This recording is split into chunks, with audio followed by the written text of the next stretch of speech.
Please make it loud for Josh Johnson!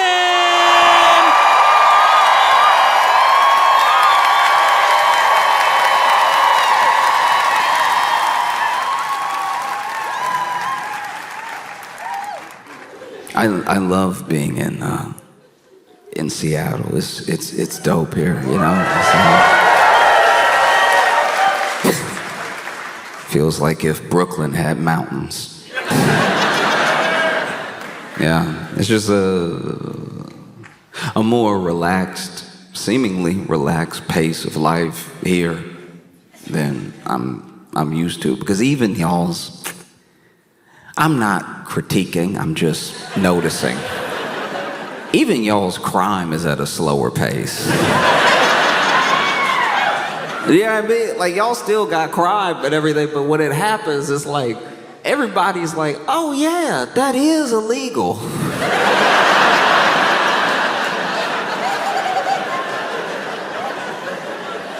This didn't happen this time, but years ago, I was in Seattle and I saw, it was a very confusing sight. I don't know what I saw, but what it looked like from the outside, looking in Brooklyn to Seattle, what it looked like was this woman's purse had been stolen.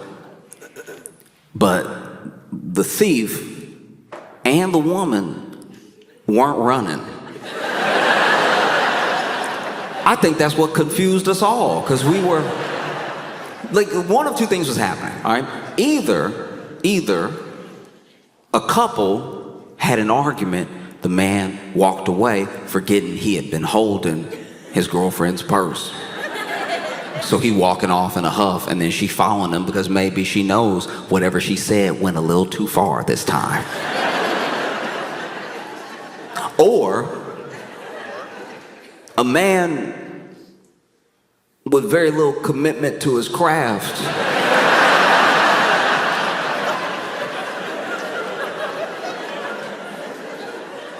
stole a woman's purse and then casually walked off. And then a woman who must not care about the purse decided, I'll go get it.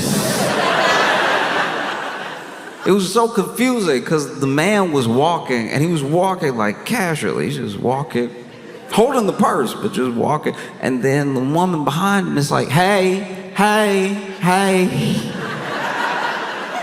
And then at one point she leaned towards the purse to grab, the strap. And the man was like, huh.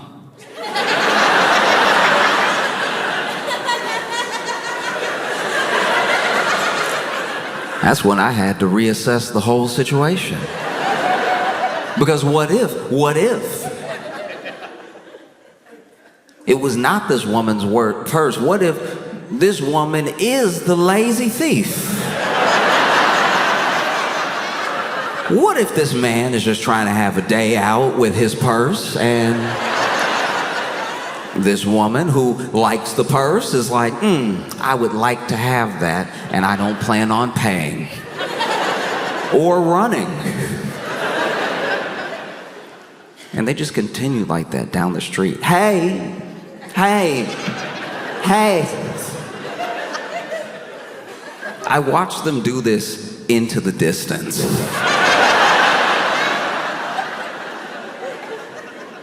I didn't want to get involved because, you ever get involved in an argument and you pick the wrong side, and now you don't know where you stand. You see two people arguing and everything. It's like you try to step in, try to be not necessarily a hero, but just a good Samaritan. Hey, what's the problem here, right?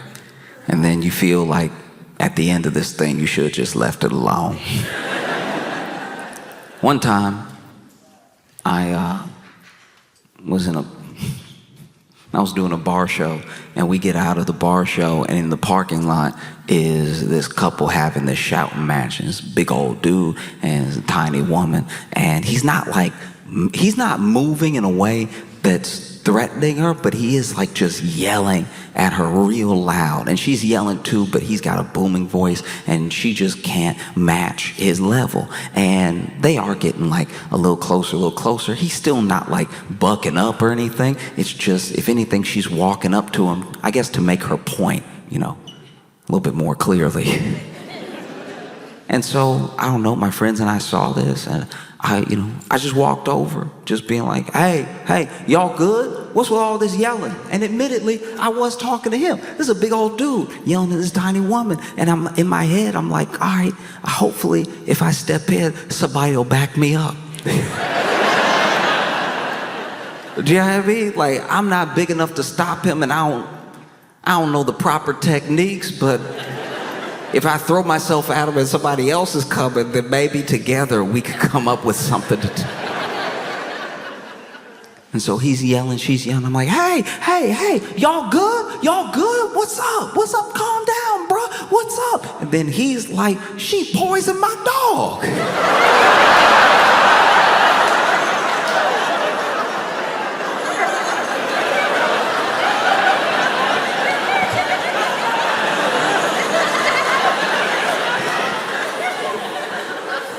Because I had everybody looking at me from when I said I'm gonna go say something. And then they heard that part, and then I'm like, I wish I was over there with y'all, because y'all were in the minding your business section. That looks like a better section to be in. And I didn't know what to do, because I don't know what their history is, but if the most recent thing that has happened is the poisoning of the dog, if the only thing that has happened is the poisoning of the dog, I think he might be in the right to raise his voice, to have a little volume, you know? I don't know the condition of the dog. And so he says that to me, and in the moment, they had both stopped yelling. They were both looking at me. And then the people who I left, my friends from the show, were also looking at me. And in my head, I'm like, well, this really shouldn't be on me. Like that's crazy. I came over to diffuse the situation, and then I became diffused. And so I'm like, hey, what's going on? What's going on? She poisoned my dog. And then everybody's just staring. And so I'm looking at my friends, and I turn back to those two, and I go from looking at him to looking at her, and I go, stop it.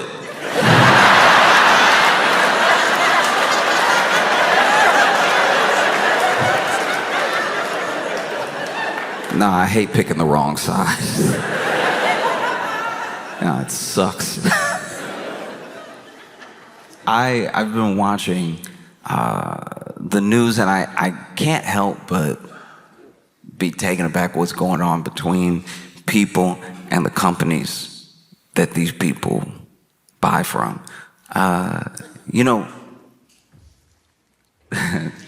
Target,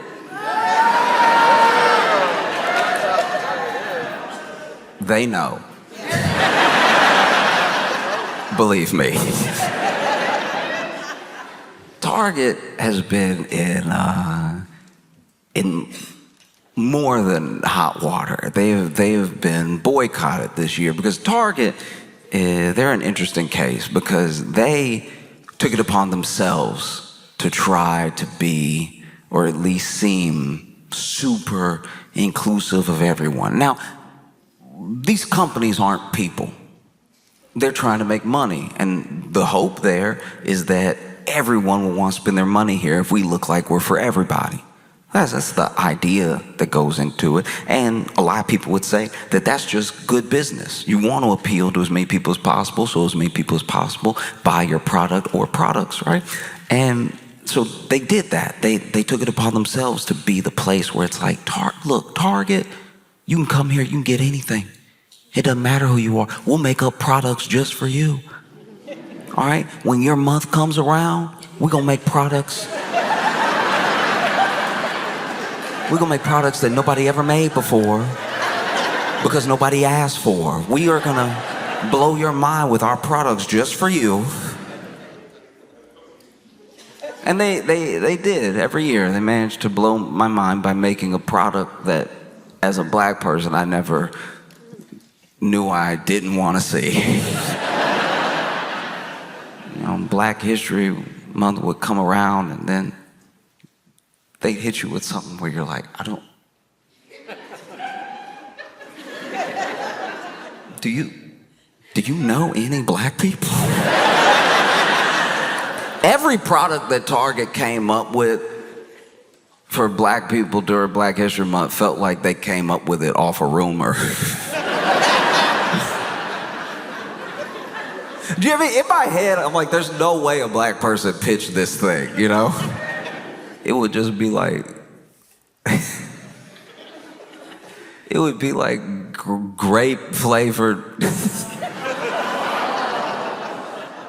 You're groaning like you didn't see it too. Like, it just be like grape flavored root beer or something. It'd be like, hi, I don't know who told you to do this.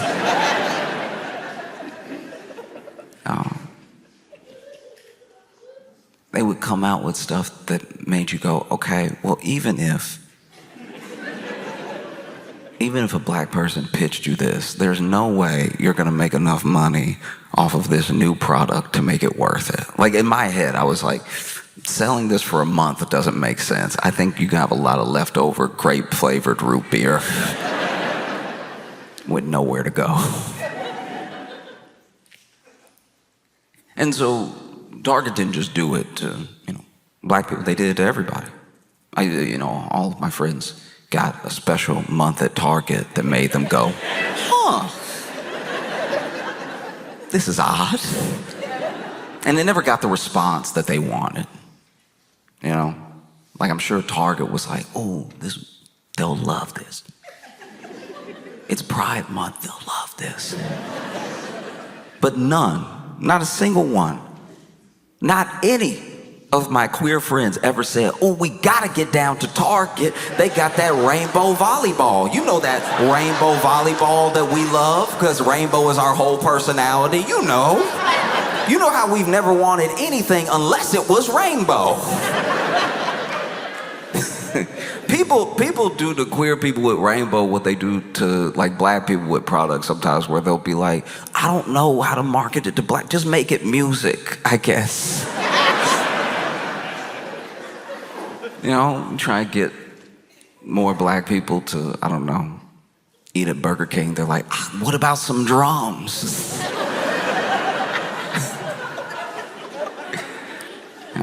And so that's one of the things, is that Target, in their efforts, would sometimes still get into like these mini scandals off of people being like, what's the plan here?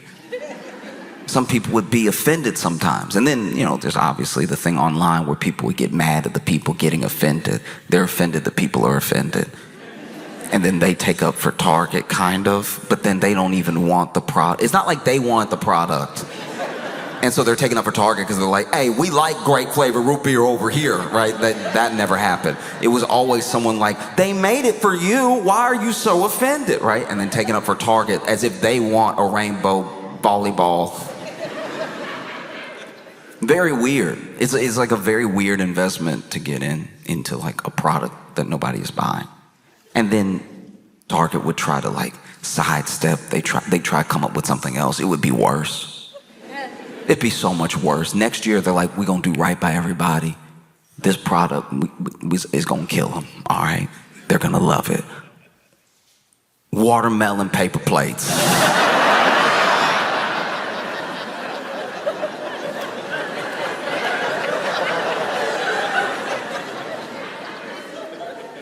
And then they see the article and they're like, okay, maybe that was bad. I don't know, maybe, how was I supposed to know?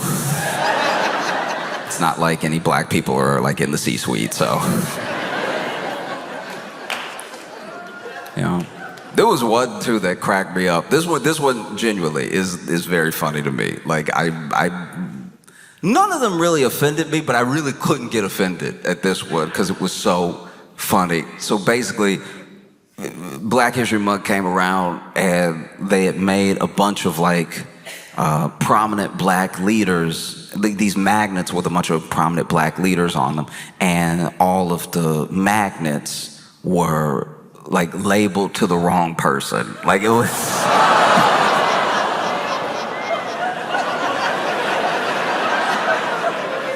You could just tell whoever did it that day. Like they were looking at Booker T. Washington, they were like, Muhammad Ali. Like,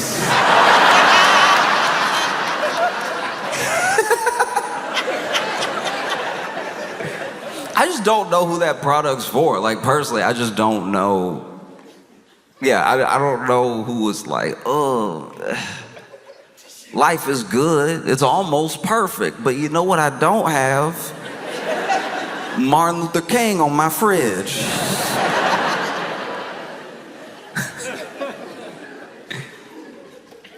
And sometimes people were more than just offended by these products. Sometimes people felt like that this was like a direct mocking or something, you know? And so then they would boycott Target.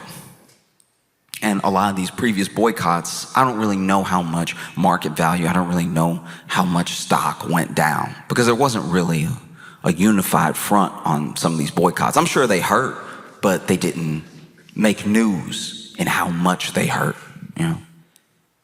And then in 2020, in the wake of George Floyd's murder, right? Target, like a lot of companies, made pledges. They made pledges. Target pledged somewhere in the neighborhood of like $2 billion to black businesses over time and $100 million to black communities also over time. And yeah, that was you look back at 2020 and you remember 22. You remember what everybody was like, we gonna stop being racist. Remember that? Remember in 2020, I mean, we were all in our rooms. Everybody was like, who would I even be racist to? They're not here. You know how hard it is to be racist when they're not even here. You know, we're gonna stop it. We're all gonna stop it. Companies pledged to stop it. People pledged to stop it. Everything. And then we got outside and we were like, oh, I remember. This is America. Come on now, we gotta do a little racism. We said it, but come on, we said a lot of things, all right? We said we were gonna learn another language. We didn't do that either. We were inside. You say crazy stuff when you get cabin fever, like I'll stop being racist. No. And so then you have the next few years where Target themselves, no one was talking to Target that I know of. Nobody had put a target on Target to like be the great hope of black business. They got involved. They were like, and we'll do $2 billion. But nobody was looking at them that I know of. They just inserted themselves, you know, like an annoying person would. And they made a big pledge. That's a big pledge. Even if you were a multi-billion-dollar company, $2 billion is like a lot. And so you see when Target gets all into all the diversity, all the inclusivity and everything, that's just to try to make money. I hope we can all understand that. And not just because they betrayed the things that they said that they cared about like 5 years ago. I think even when they were saying it, even when it was happening, we were like, okay. I mean, I look at a company making promises about how much its mission cares about people, multi-billion-dollar company. I look at that the way I look at like sexting.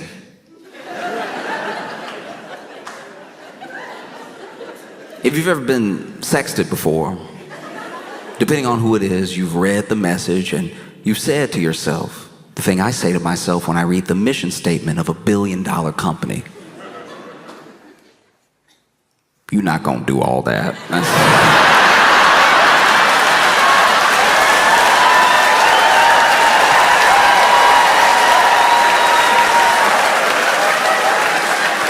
No, that's a lie, that's a lie.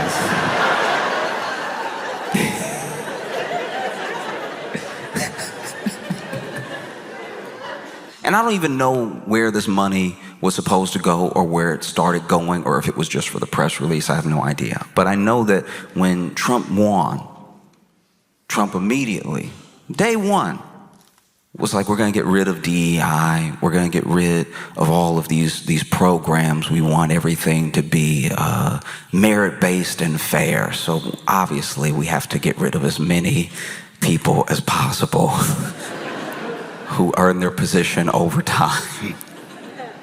And so that's what he did. He started making moves immediately. And then Target, once again, could have done nothing. That's what's so crazy about the situation Target's in. They could have said nothing. Nobody was checking for the watermelon paper plates. In fact, if a Black History Month went by and Target didn't make a new product, we probably would have thought, wow, good on you. Y'all really have learned from your ways. Y'all really a regular store now. You're not trying to help or anything. You're not throwing out, Malcolm X, but it's Michael Jackson. Y'all are just being a regular store where I can go buy regular paper plates. They didn't have to say anything, but then Target came out once again, inserting themselves like an annoying person would, and being like, hey, we're getting rid of DEI too.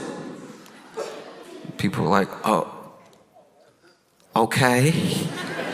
Once again, no one was talking to you. And look, these are moves that are made for money. That's what they always were. Even when I heard about those pledges from Target, it didn't make me go, oh, Target, you care about me? I was like, all right, yeah, I guess the next time I'm on my way home, I need one of those, toothpick things. The thing that's like floss, but it has a handle. I guess if I need one of those and Target is on the way home, maybe I'll buy it at Target. That's as much as it moved me. But just because I didn't have a business and I didn't really know what this pledge meant, so it didn't change my mind about Target. I don't care about Target enough for my mind to be changed. I just went on about my life.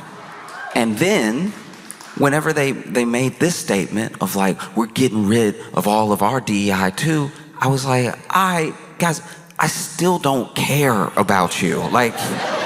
You can't move me one way or the other. There are other stores on the way home. But people who either were pledged that money or have been watching Target to make sure they kept their word, they noticed that statement. And they noticed that it's pretty convenient to get all the social capital out of making a pledge. A $2 billion pledge and a $100 million pledge that you haven't had to come up good on. And now you're going to end it just in time to not really have to get into it. That's very convenient. And so then there were people who called them up on it. They were like, all right, look, a pledge is a pledge. You can label it however you want, but you said publicly that you would be donating this money. And you know what we're going to do? We're going to boycott. We're going to boycott Target. And then this Target boycott started. And a lot of people poo-pooed it initially. A lot of people were like, Target gets boycotted all the time. Didn't you hear about the grape-flavored root beer? But this thing was different. And there's a lot of numbers in it. There's a lot of numbers to the tune of $100 million to more than $2 billion. This thing takes off, really takes off. And I found out about it late. I did. I'll tell you right now. I found out about the Target boycott very, very late. And I don't mean very, very late as in yesterday. I found out about it when I was in Target.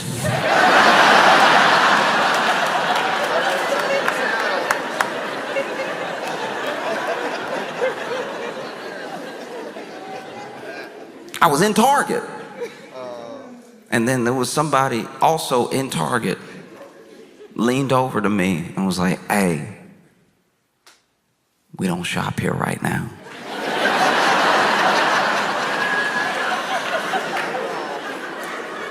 You got to see this from my perspective real quick. From my perspective, I had gone into a store. Into a store. I'm not thinking about his Target. I went into a store to get what I needed to get. And then while shopping, I was approached by someone who was like, "We don't shop here right now." You know how perplexing that is? So many things were going through my head at one time, because the first thing is like, "We don't shop here right now." In my head, I'm like, "All right, do you work at like Walmart or something? Like, do you?" What's your deal, right? Then I had another thought. I was like, "Okay, all right, we don't shop here right now, but you're in here." I said, "But you're in here." And they were like, "I'm in here to let people know we don't shop here right now." And I was like, "Oh, interesting and effective." Like I wasn't aware. It's just so funny to have somebody in the store to let people know we don't shop at the store.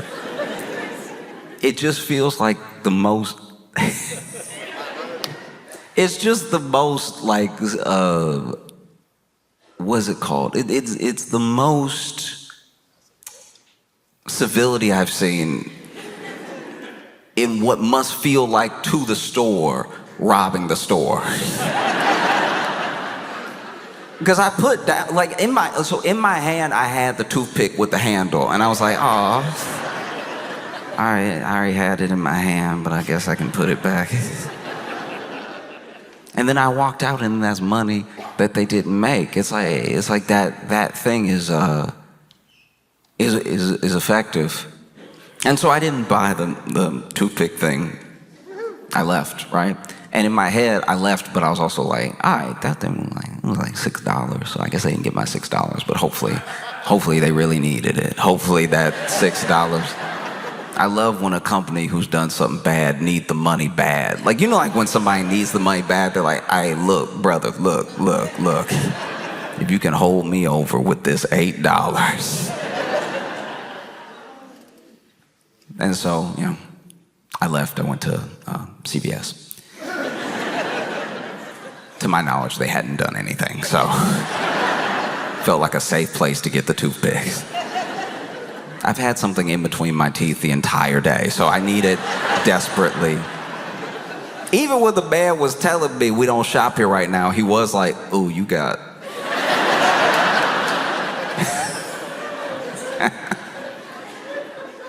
And so, yeah, so I left.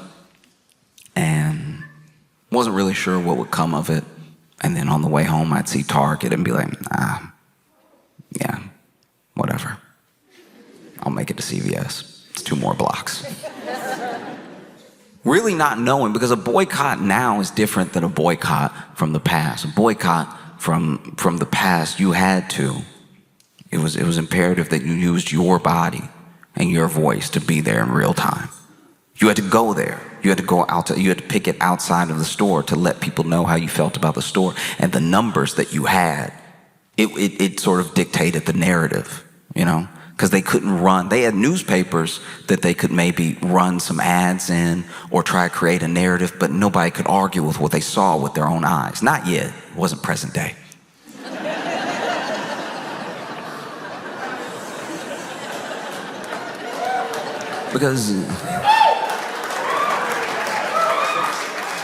Because now, if you want to boycott, you have options. You have options you never had in the past. You can be there with your voice, with your body, right? Or you could be online organizing a different picket line, organizing a different room full of people in agreement with you, outrage at this company, you think they've done something wrong. And it doesn't even have to be a worthy cause. Truly, that's what's crazy about it. It's like, it's the same as it's always been, but there's just different avenues to do those same things.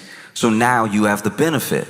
Instead of needing to fly everyone who cares about this thing and thinks this thing to the same space that you're in right now, to be in a picket line with you so you can show the company that hundreds, maybe even thousands of people feel this way. You can just be online. These companies, they're trying to be just like us. They're trying to act and behave like people. They want you to think of them as a person, which is why they do things to try to ingratiate themselves to you like a person would. They make pledges of things they'll do, things that maybe would ingratiate you to them and feel like they're your friend. They're not your friend, they're a corporation. But you can use the fact that they want to seem like a person to you to let them know how you feel about them. That's access that has never happened until now, you know?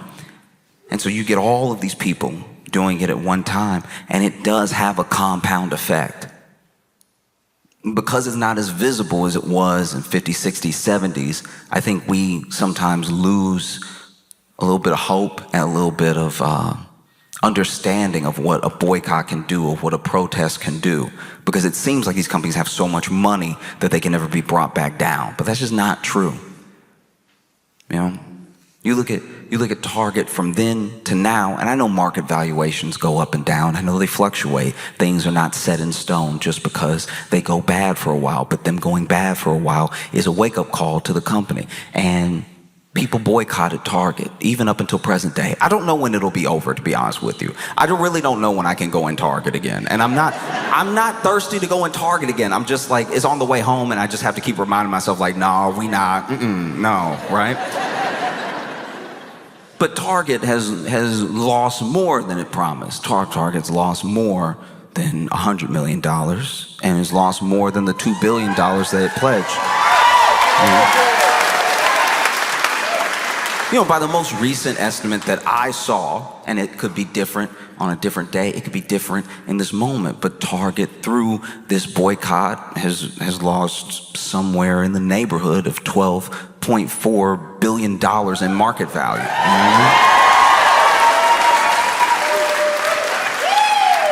And it's because of people boycotting. I think a boycott is also difficult to wrap your head around sometimes because it's not doing something.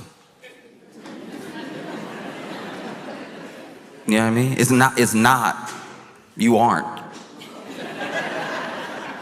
It's not like like when you go and protest, you went and you protested, and now your throat is sore, your feet tired. But a boycott is like, don't. Like y'all are doing it right now. Like y'all are boycotting Target right now. You just don't go. Because I'm like chronically online, sometimes people get upset about stuff, and I don't get it because it's not my thing to be upset about. Like it's not, maybe it's not my culture, or I don't have the connection to it that other people have. So, you know, I don't necessarily take all outrage seriously, but when people are upset, I try to hear them out to a point. Doesn't mean I'm gonna agree, but I'm like, let's see why this is such a big deal. And I didn't know about the attack on culture that's been happening this week. I didn't realize how bad things are out here. I didn't know. Admittedly, I didn't know. I looked into it as soon as I did. I had no idea the impact of changing the Cracker Barrel logo. I didn't know what this would do to people. Now, if you're sitting there wondering, what is Cracker Barrel? If you were sitting there wondering, what is Cracker Barrel? You've lived a good life.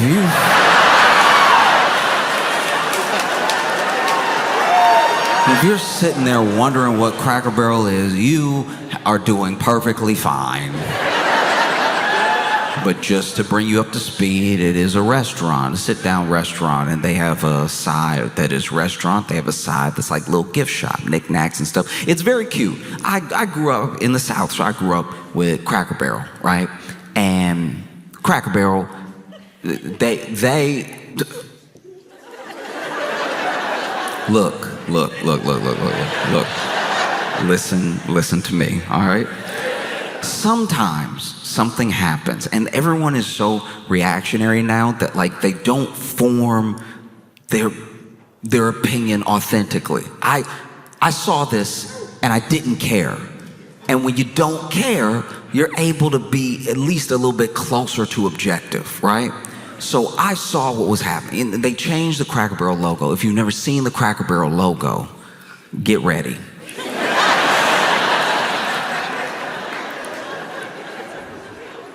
As far as logos go, it does the job. It says Cracker Barrel, and then there's a barrel.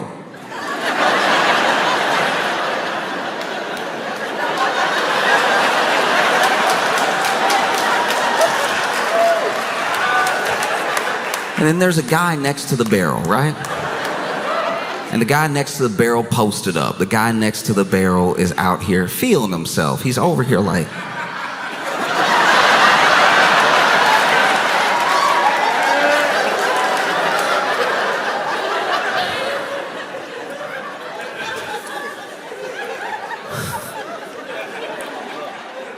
And the new logo says Cracker Barrel with really nothing else, with really like just two ovals around it. It is objectively worse. I understand that the people upset are making it about something that I at least don't think it's about, right? Because there were people that saw them get rid of the guy and the barrel, and then they were like, this.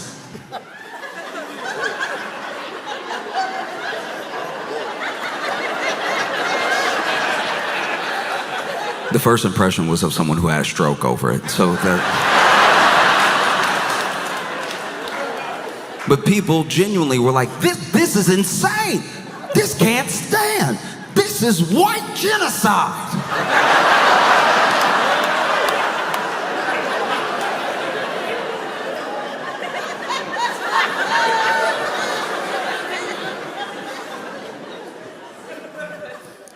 Listen to me. I'm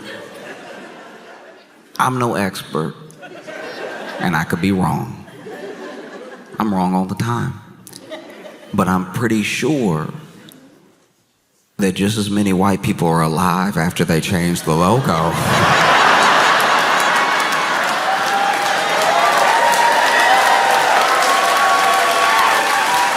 as there were before the logo change. And any people who have sadly passed was incidental. I don't think it had anything to do with the Cracker Barrel logo change specifically. And look, I don't know who this dude was to the, like, I don't know if somebody just drew him or if that's like the founder. I don't know, because admittedly I didn't care enough to get into it. But all I know is that look, I'm not on their side as far as everything they're saying, but this is a worse logo. Like, it just is. They basically did the Washington football team to white people. They just up there saying what it is and not giving us anything else.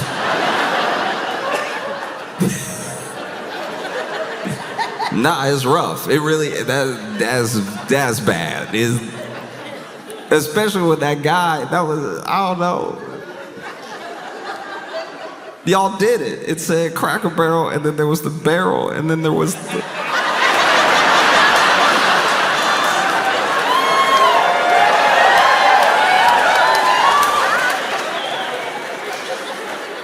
the guy. Y'all being rude, not me.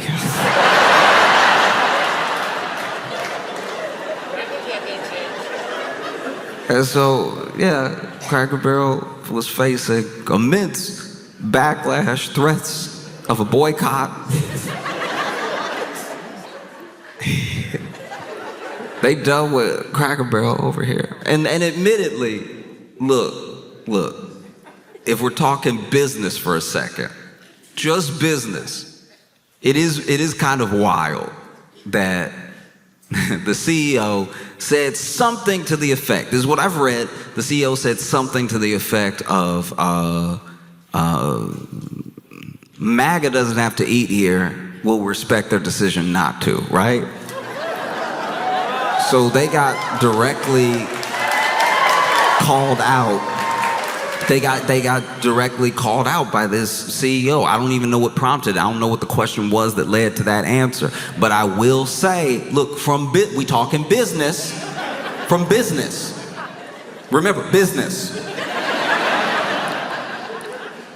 I'm gonna throw it out there, and I could be wrong. I love being wrong. I could be wrong. But I do think they were the only ones eating there. So, like...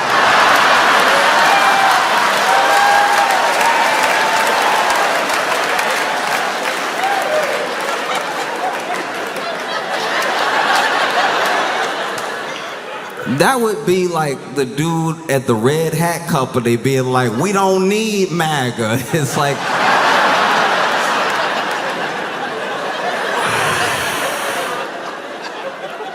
Unless there's a new baseball team, I think you might.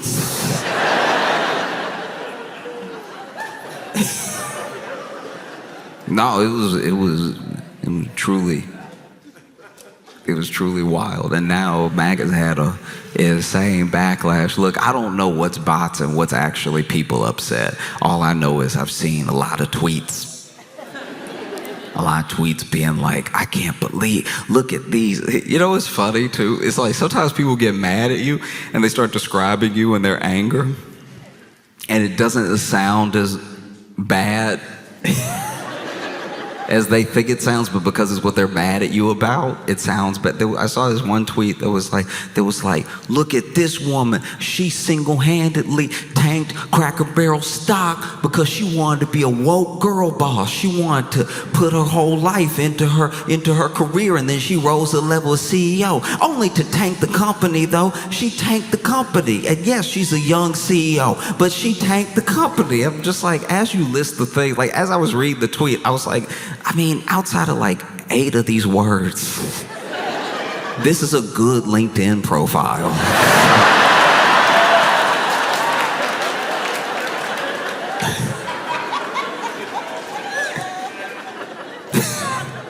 That's why it almost felt like a bot, because it was like complimentary and angry at the same time. You know what I mean? Like, after her departure from this company, she came to Cracker Barrel, where she quickly rose through the ranks, only to tank the company, but quickly rose through the ranks. Okay. No. And like, that's the other thing that's frustrating about being online right now, is like, because so many people are not clear with the joke they're trying to make, I don't know what is a joke as far as like the remodel and redesign of Cracker Barrel, because that's also what's happening. They changed the logo, but changing the logo is what companies do when they're just floating something. They're just throwing the idea out there to sort of test the market reaction. Maybe they've already actually changed the logo, but it's very easy for a company to tweet out from the company account, what do y'all think about this logo? And do your market research that way. It's simple enough. But they said that not only were they changing the logo, they were going to remodel and redesign 500 locations, is at least what I read. And I saw a picture of the redesign.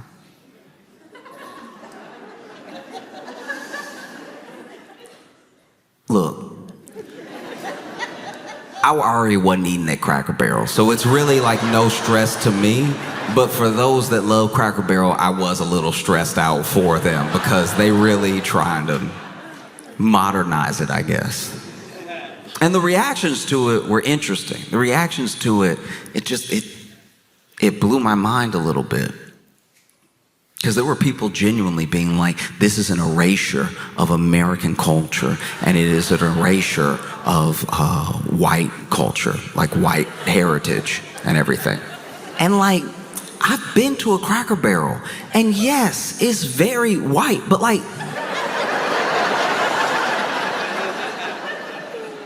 I'm not even saying Cracker Barrel is bad. I'm just saying, like, oh. I'm trying to like figure out how to word this. Like, it's like, if you want to just talk about like white culture. Like if you concerned with like white heritage, it's just Cracker Barrel should be so low on that you know what I mean? I've grown up around white people. I've known white people my whole life, and very few have ever mentioned Cracker Barrel when it wasn't at the next exit. Like, I didn't know it meant this much to white people. That's ignorant of me. I am sorry to be walking around in America of all places, not knowing how important this was to your heritage and culture. I don't know. I'm not gonna speak for anybody, but I feel like even white people read that and were like, eh?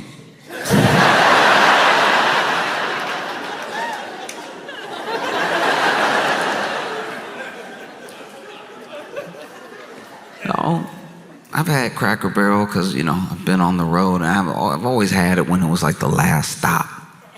It was like you either eat now, because they know where to put the Cracker Barrel.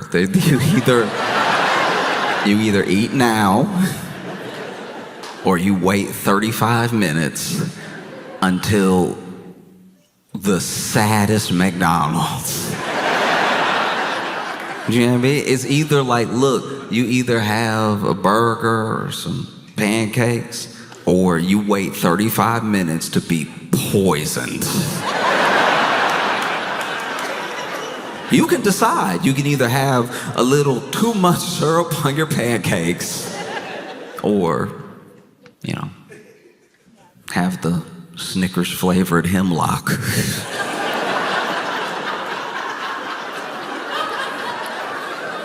It just makes me mad. They're not even trying to be food anymore. They're like, no, we put the fryer is in the floor now. Like, we just... It doesn't change. It does not change. I have a friend he's sweet. He's a good person. He's a very good person. But he is like gross. That's just a fact. I'm not being mean. I've told him to his face. And he has before, you know, eaten in his car to the point of not knowing that he had like a wrapper in his car, and to the point of like maybe not finishing his meal in the car, going inside, and to the point of having an old burger in his car for quite a while. And a McDonald's burger, to be fair, not just picking on McDonald's here, any burger left out for long, for days, for road trips will smell. My problem is a McDonald's burger left in your car for a month. Stop smelling.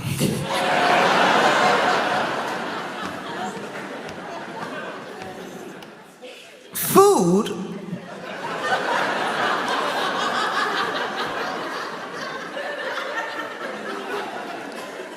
is supposed to go through a process. Whatever that food is, it could be fruits, it could be vegetables, it could be meats, right? It could be everything except like maybe seeds are supposed to go through a change. You know, they get to a point where they're growing, they get to a point where they're ripe. Even if it's meat, you get to a point where the animal is killed, the animal is prepared, and then the meat is there to be eaten. Even with processed food, the process is usually to extend the shelf life of the food, but there's still a time to eat it and a time to not. And the fact that McDonald's goes through the process, like the burger goes through the process, they actually, you know, I think, kill a cow. They actually, I assume, make a burger. And then they actually sell it to you. And then maybe you get two, and then you only have time to eat one. And then maybe it falls off the passenger seat, and then it slides back because you were making a sharp left turn because you don't know how to drive. So you You change lanes last minute when you're on the highway like a lunatic who's trying to get killed, who's trying to be injured in a car accident. And so you swerve, and then that swerve slides the burger under the seat, and you go about your life. You know, you get home, you go to work the next day, you come home, you go to work the next day, you come home, and you do start to smell something. But because you're gross, you're not going to do anything about it. You just sort of know that you smell it. You're aware that there is a smell. You just are thinking about it sometimes like, never mind. That's the thought process of someone who is nasty. Because you know it's in your car, you know it's here. And you recognize it from before, from the last time you went, nah, probably not a big deal. Probably not worth addressing. And then you wait. You wait until a friend, a good friend, a person who is not nasty, person named Josh gets in your car because you offered them a ride. And when you take one of your famous left turns and almost hit the car in front of you, you slam on the brake. And when you slam on the brake, something slides to the front of the...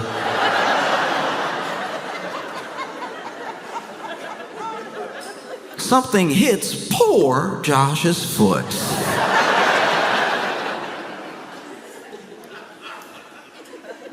Josh, being inquisitive, looks down and sees a fully wrapped McDonald's burger, and reaches down, and there's a feeling in the burger. A little tough. And then I'm like, oh, your burger fell. And then you disgusting freak, you go, what burger? And I'm like, this burger. And then I hold up the burger, and then you go, I haven't had McDonald's in weeks.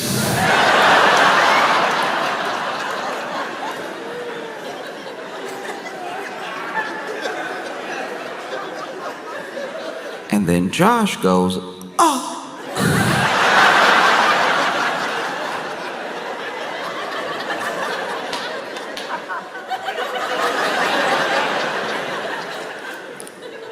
It's either that or Cracker Barrel, okay?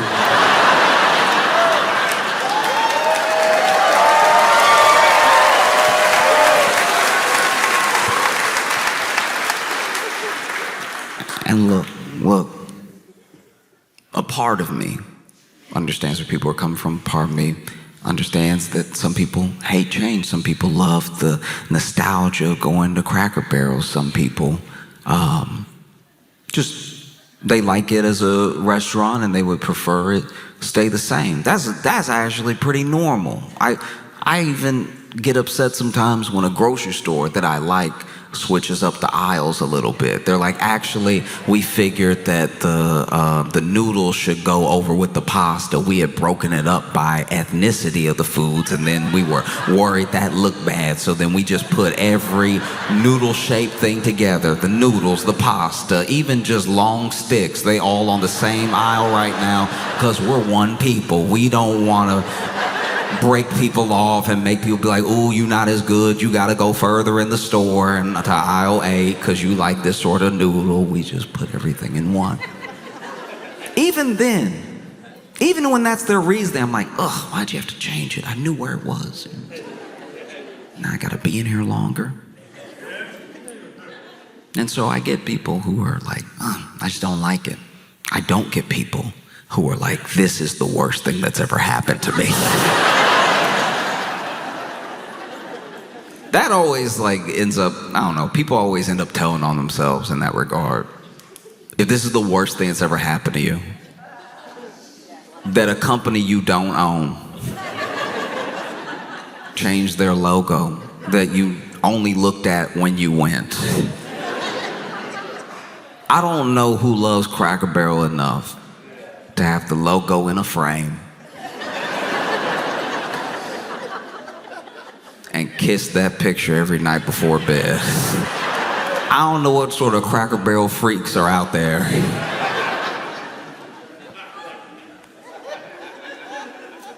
But yeah, the backlash has been stiff. It was swift. It happened quickly. They announced this change, and then they lost, apparently, $100 million in market value.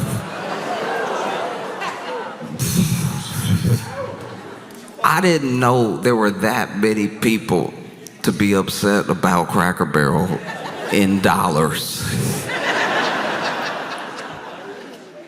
I don't know if Cracker Barrel can afford that. The knickknacks are only like $2, so. No, they're in hot water right now. You just never think of the word valuation when you think of Cracker Barrel.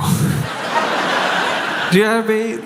Like if Cracker Barrel, if they had been talking about Cracker Barrel on like Wolf of Wall Street, it would have been because the main character was smoking crack out of a barrel. You know what I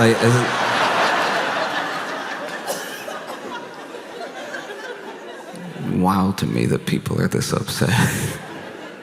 And I don't know, that's what I find interesting about like boycotts and protests sometimes, is that it just needs to be intentional to be effective, you know? And it could happen to any company. They forget that all the time, that it could happen to any of them, you know? But it just doesn't happen often enough. You know, they've consolidated to a point, they've built up monopolies to a point where if you're gonna participate, you have to buy from one of them or some of them some of the time. And that's the situation we find ourselves in, you know? And then it's nice when you get a little glimmer of hope when people decide to, you know, vote with their dollar and say, if this is how you feel about me, Target, then nah. Then no. And then, while you may not be Target's #1 customer, you may not be a Target head. Them not getting your $3.50, them not getting your $26.42, them not getting your $100, them not getting your $5, them not getting your $3, them not getting your $485, you're moving.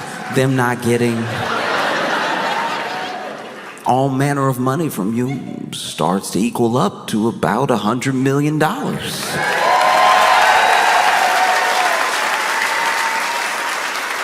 And because of the system that we live in, you know, very few of us, and I say us as in all of America, will have that much money to move. That is a very minute part of the entire population that has that amount of money to move, but together we have that much money to move. You know? And because these companies are not people, because people you can reason with, people can understand something that is based in logic, you know? But companies don't. Companies only understand gains and losses. And so the only way to make them understand is to make them lose. And make them lose so much that it hurts, and it really hurts. And then maybe when it really hurts, they'll make a change, not because better people are there, not because they fired a CEO and then hired a better person as a CEO. I don't know that many CEOs, but I imagine at a certain point, they have a similar outlook on the company and a similar outlook on the employees. I think that because of the system that we've built, when it comes to corporations, you're gonna find very few compassionate CEOs or just incredibly reasonable people who wanna do what's best for the customer. That might be what they say, but what the company does is different. And so I think that inside of all of that, You make the company hurt until someone comes along and maybe their background is in accounting, maybe they're a sociologist, who knows, maybe they started in PR, but they know we have to reverse course or else the hurt will continue. And then you get what you want. You get what you boycotted for, what you protested for. These things are still possible, and it is simple, it is not easy, and it doesn't happen overnight. It takes a long time. We are at an advantage. We're at an advantage that the people in the 50s, 60s, and 70s weren't at, because we don't need to be there all the time with our body using our specific voice. We can organize online. We can organize in person as well. We can build community around a cause. And then we can exact that cause to the tune of $100 million, you know? And then when that thing happens, maybe the next company will go, but you know what happened to... I've fallen down a very specific rabbit hole where basically I have been reading reviews like it's an addiction. I've been reading reviews from people from other countries, okay? So they don't live in the US, but they come here from all over the world. And I have been reading their reviews of having Doritos for the first time. And y'all, I think we did crack again, because when they come over here, it's people from France being like, I had one, my friend offered me one, and then when I looked down, I don't know how much time had passed, but there were 6 bags on the ground. And this is my thing, like, maybe what we are doing with Doritos is bad. You know what I mean? Because when you read the back of a bag of Doritos and you look at the ingredients, they all are words longer than what should be in food. If you read the back of a bag of Doritos, it looks like the recipe for meth, right? It's just a lot of propylene glycol sounding stuff and everything. So no wonder they come from around the world. They come from Europe, Asia. They get addicted and everything. It's sad to watch. It really is, because then they're in the review, they're like, I just ate so many and I couldn't stop. And then if you're reading it as an American, you like, yeah, like this isn't exactly news or anything, you know? If anything, that's on you for getting 6 of the little bags. You should have got a family size bag. You know what I mean? If it's just you eating by yourself, you get the family size bag. It is fiscally irresponsible what you're doing right now. Just getting 6 bags of the little ones like you gonna stop or something. You can't control yourself. You're in it now. You know? And sometimes I see him. Sometimes I see him over. I'm like, you know him. You know him when you see him because you can check the fingers, right? You know? Let me see your hands. And you see the hands like addicted. What a shame. Because no other country lets their companies do to the people what we let the companies do to us as far as ingredients. Like, we're like, man, it's very good. It's so good. It is good. It's not good for you, and it does have a taste that should not be in a human mouth. And I can tell that because people who have been alive for a long time are like, I've been eating forever, and I've never eaten anything like this before. It's taken me to a place I don't know if I want to go to. And you're reading them and you're like, how is it this serious? But then you actually travel, because like I've traveled around the world and stuff, and I've been to some of these countries that talk about the Doritos, and I can tell they're gonna get addicted, because when I go there and I eat their food, I'm like, yeah, y'all missing quite a few flavors. Your palate isn't ready. And you can tell that because you'll go to like the Netherlands or something like that, and they'll be like, oh no, don't eat what we make. Go to like a Turkish restaurant or something. If you eat what we make, you'll die. Like, don't do it. We make cardboard over here. Your stomach not ready for what we do over here. We just boil the water and eat it. Like, you know? But I was reading, there was one dude from Poland who was like, I don't know what to do with myself. He said, I'm reading it, I don't know what to do with myself. I've had every flavor multiple times. A friend gave me some at a party. They always started like that too. Like a friend gave me some while I was at a party. They started with that peer pressure type stuff. And that's how you can tell it's drugs for them. They're like, my friend introduced me to Doritos. I was young and innocent. Now I've been running up and down town trying different flavors and stuff. And this dude from Poland was basically, this is like on a Reddit post, and this dude was pretty much admitting that he was extending his stay in the States to spend more time with Doritos. He's like admitting to the open internet that he is overstaying his visa to eat as many Doritos as possible. He is risking ever being able to return to the country. I live in New York, and sometimes I'm walking down the street. Sometimes I walk from show to show instead of taking the train and stuff. And I was walking from one show to the other, and I was passing this bodega. And outside the bodega was a dude that was over here like, you know, just standing there, doing one of these and everything. And I don't know, I've lived in some bad neighborhoods, all right? And when you see this, you know their day isn't going well, right? This right here, if you walk up on somebody and they're doing this, you about to be asked for a favor, right? Like, these are not the movements of someone that's just gonna wish you a good day, right? It's like, you're about to hear a story when you see this. And so I'm walking by, and as I walk by, he's like, excuse me, sir. And I was like, oh, that's different.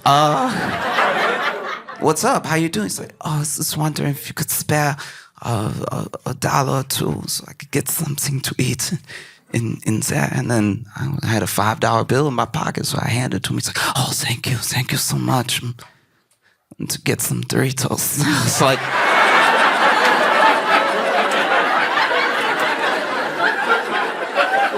I'm an enabler.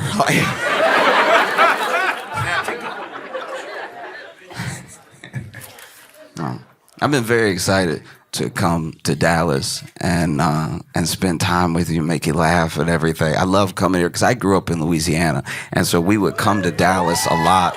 Yeah, didn't tell you which part. And I would visit, you know, Dallas sometimes growing up and stuff, and you know, the thing that we're known for in Louisiana and in Texas is just amazing food. Right? Things that will change your life, things that you won't forget, amazing meals of every type, you know? Like, we're known in Louisiana for a lot of the Creole stuff, jambalaya and, you know, gumbo, everything like that. And then in Texas, it's a lot of the barbecue, a lot of good meats and everything. And then you see people in other parts of the country that will start a whole restaurant pretending to do what y'all do here, right? Like pretending to be the same.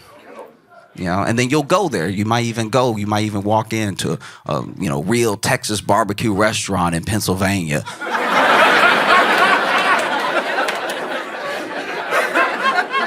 And you're nice, you're cordial, because you're good people. And you sit down and you have a couple bites, and then you're like, no. No. That was good.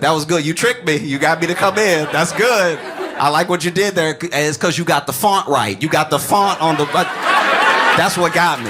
You got the print right on the awning. And, ooh, okay. Because this isn't Texas toast. This is fat bread. You did fat bread.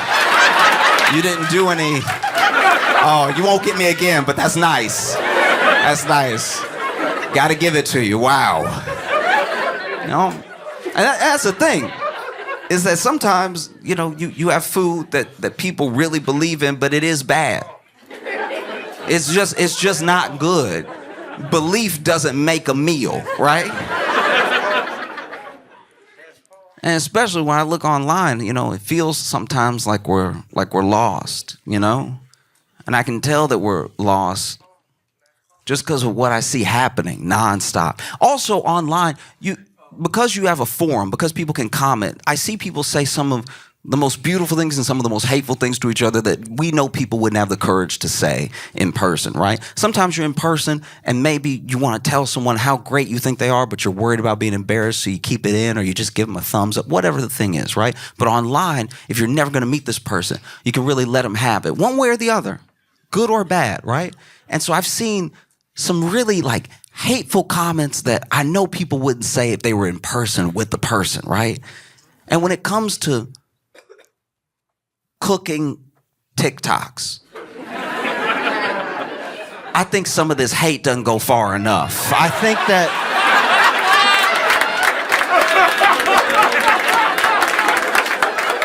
I think it's important to really let the people know. You know what I mean? Because you watching whole nasty recipes be made and then people just commenting the vomit emoji. It's like, no. We need to get into their personality. We need to get into their upbringing. We need to get into why they thought this was a good idea. Because they love to do it. They love to make nasty food and then film themselves, no shame, film themselves making the nasty food that should be illegal. The police should be kicking the door open as we speak. And not only did you not keep this a secret, you filmed it. You did an edit, and then you put it out for the world to see. You self-incriminated for no reason. And all this nasty food is somehow world famous or it's Nana's. Stop putting bad food on your Nana. Don't do that. You know she didn't bring you up like that to be making this slop. You know that grandma is turning her grave right now knowing that you're putting stuff like that on her name, because then the recipes don't make sense. They're like, you could use half a cup of sugar or salt, whichever. And it's like, that's a lunatic. That's an actual terrorist right there. That's wild that you're just telling people that. Why do you believe that? It's upsetting because then, back in the day, you know, this is what I'm told by my mom. This is what I was told by my grandma. You know, back in the day, if you had a recipe that was nasty, you couldn't just broadcast it to the world like that, the way the open internet has allowed us to. You had to poison people one at a time. You had to invite them over to your home. You had to say, come on, no, let me cook for you. And then you had to sit them down. And then they had to smell what was happening and decide to stay. It was a lot that went into feeding bad food to people back in the day. And then maybe if you got famous enough, you could have a cookbook, and then one of the cookbooks, maybe you falling off and nobody knows yet because they didn't make it themselves. But now, you see people, and the videos look good. Ingredients popping up on the screen, and then they pop off, and then they're chopped. And it's a beautiful thing to watch. But then you see them take a bite of it, and you can tell it's nasty because they only take one bite, and then the video ends. They don't serve it to anybody.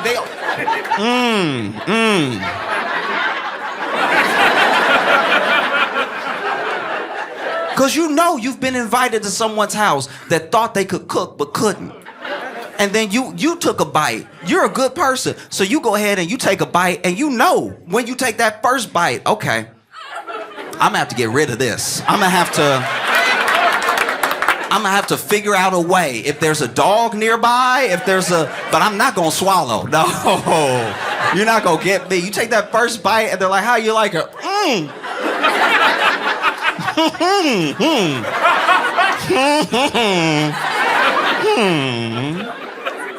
Oh, you can tell you made something nasty if somebody take a bite and then can I be excused real quick? Where's your bathroom at? They just in that bathroom sweating, just like, what am I gonna do?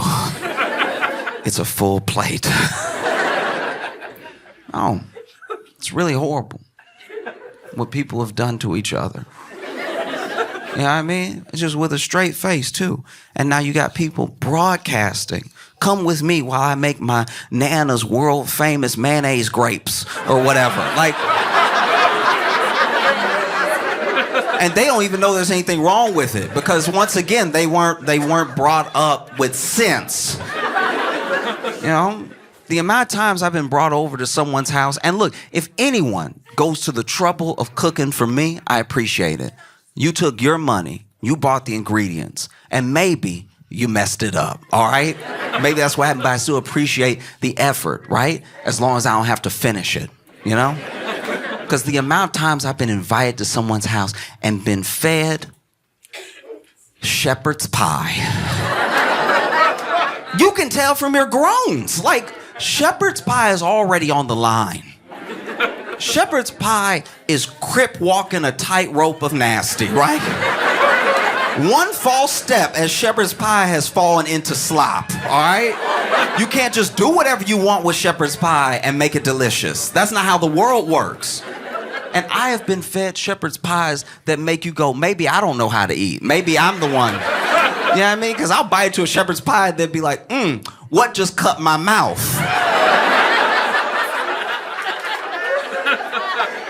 Because that's what I hate. If you invite me over, at least know you cook what you cooked. Know you can do the thing that you said you... Don't invite me over and then be like, you know, I just went ahead and threw out the cookbook on this one and just went with the flow. Not with my mouth. The amount of shepherd's pies I've had where I've been like, all right, how good of a friend are they? One time I got invited to a friend's house and he made shepherd's pie and he put he plated us, right? Gave us the bowls of shepherd's pie or whatever and then fed the dog at the same time. And the bowls looked the same, right? And so I was like, what did you do for this to look like this? There's shepherd's pie and then look, I'm gonna lose some of you, but we have to talk about it, all right? I've been invited to friends' houses before where they have served, I won't even say served, they subjected me to their version of pot pie. Pot pie is unacceptable, all right? Pot pie is absolutely insane. First of all, I knew I didn't have money growing up when my mom would take us to Walmart and we would go to the frozen section and she would grab that banquet pot pie, right? That red box of pot pie. In the only condition where a pot pie looks good is that picture. When they pull it out the oven and they do the slit and the steam coming up. And you don't even see, you see the steam and you see the crust of the pie. You don't see the slop that's happening below. You don't see the insanity that's having that hot sludge with peas and carrots and supposedly chicken. You're not seeing any of that. That's not chicken. I know chicken. Me and chickens are tight, right? I know chickens back and forth, left and right, and that is not chicken, okay? That's not chicken at all. I don't know what it is exactly, but it doesn't have the consistency. That's not chicken at all. Sitting there with a pot pie is disgusting, okay? I remember the first time my mama fed me a pot pie. Went, got it, put it in the oven, was telling me about it. Oh, you know, I think you'll like it, everything. And then, you know, she pulls it out of the oven. I remember my first bite of pot pie. I looked at my mama and said, Mama, I'm gonna work so we don't have to live like this. Like this, Mama, I'm gonna change our lives, okay?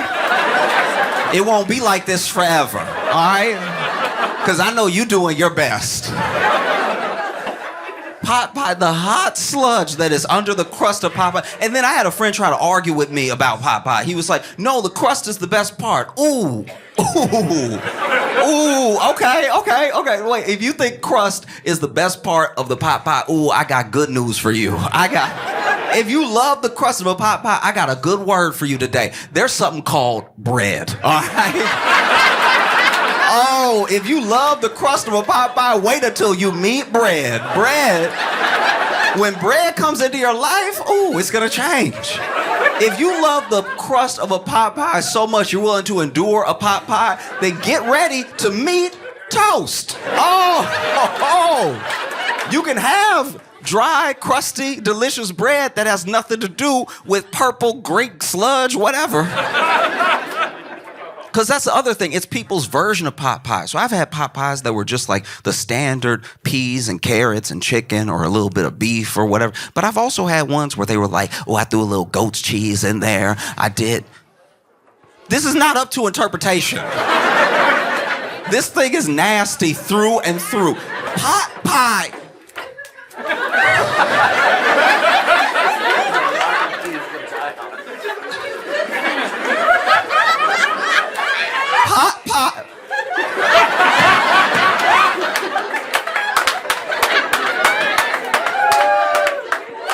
Pot pie is white slave food, all right?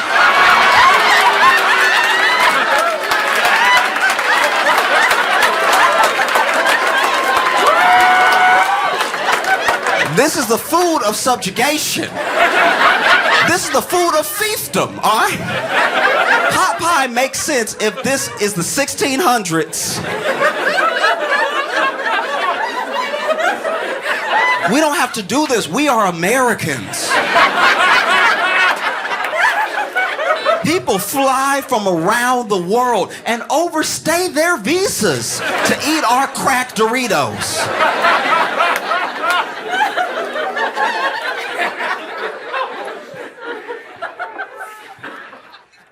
I've been watching so much news, which is depressing. You know what I mean? It's like they don't tell you about the good stuff.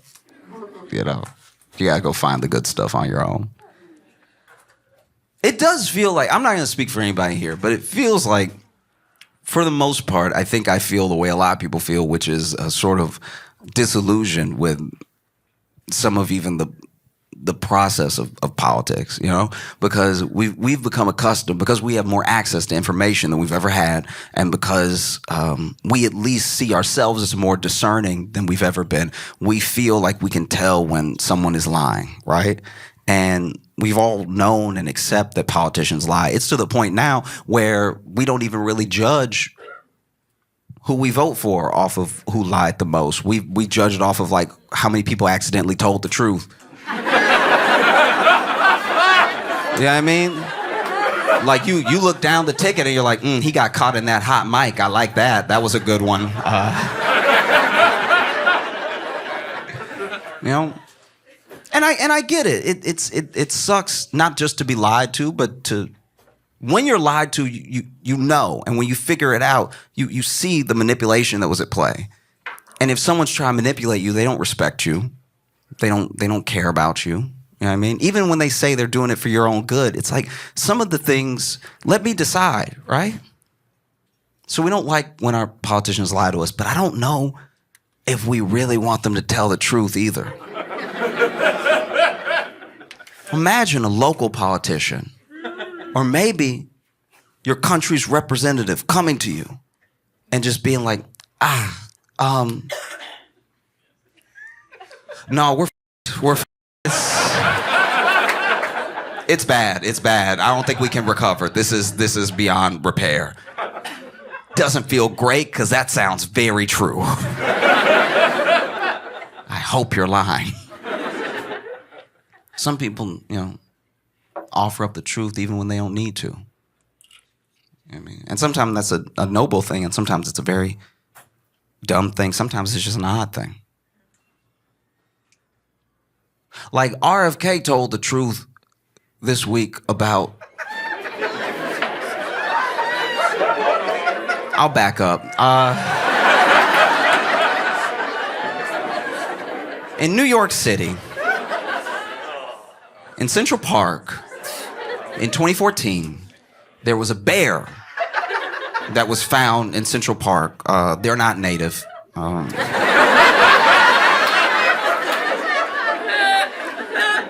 There was a bear that was found in Central Park next to a bicycle, right? And no one understood what happened. The police looked into it. The police couldn't figure it out. The internet sleuths couldn't put anything together. It was a genuine mystery, a decades-long mystery up until this week,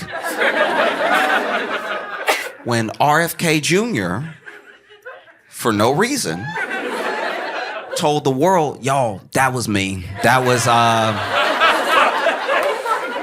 I did do that one. So, RFK, as he tells the story, apparently him and his friends were going falconing.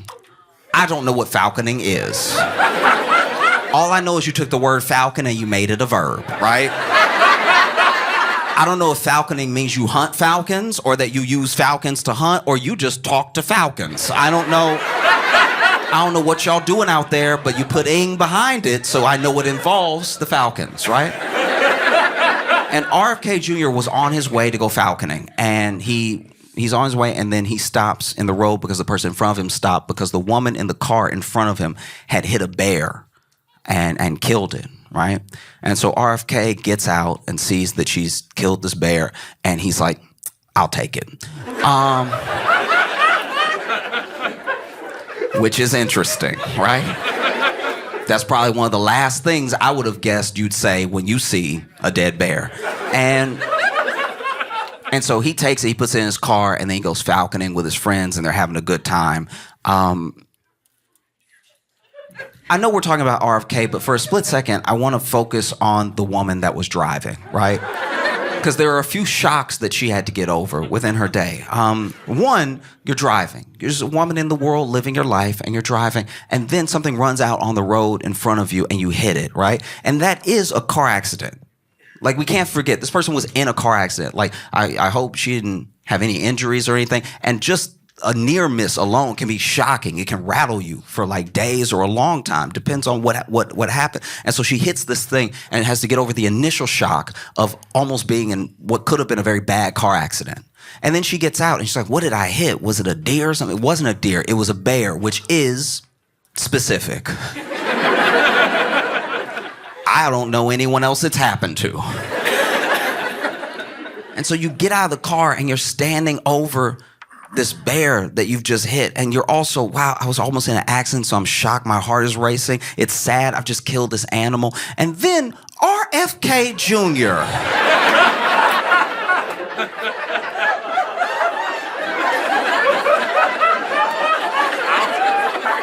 walks up to the other side of your car and stands over the bear with you and goes, I'll take it. Like you were selling it at a yard sale. And so RFK Jr. went falconing with his friends, and they were falconing for a while, apparently. According to him, they were having a great time. So I don't know if the birds were extra talkative that day, or I don't know what was happening. But they were like, you a falcon, you a falcon, you a falcon. And then the falcons, I guess, were like, blah, blah, blah, like I don't know what noise they do. I don't know what they do. But you know, he's over here falconing. And then they go to dinner, right? Where I'm sure they ate a different type of meat. And he's talking to his friends because the reason he took the bear was to skin it and eat the meat, which I didn't know was an option. I didn't know that bears were running around just big-ass chickens. I had no idea. And so, you know, he's talking to his friends and he's having a great time at dinner, and then he realizes, I actually have a flight. I can't keep this bear in my car. And apparently throughout the entire meal, when he's talking to his friends about the bear being in his car, no one went, what? That never happened. Didn't occur at all. And maybe that's just how they roll as friends. Maybe RFK had a bear in the back and his friend was like, I got 2 giraffes. Like, and you know what it's like when you get 2 giraffes in the back of your car, they get all knotted up and everything. You gotta take them home and then unwrap them like some headphone cords, you know? And so then RFK decides that, you know, he obviously can't keep the bear in his car, and he has a flight and everything, and I guess no one else wanted the bear. And so he went to Central Park, and as a joke, this was like a prank that he was doing, he left the bear with a bicycle that he also had to get rid of. I don't know how big his vehicle is. How big is your vehicle that you got a bear in there and you have a bicycle at the same time? So then he leaves the bear and the bicycle in Central Park and then goes and has his flight and goes wherever. And the next day, no one really got the joke. Like, no one really... The next day, everyone was mostly confused. They were like, so... did someone hit the bear with a bike?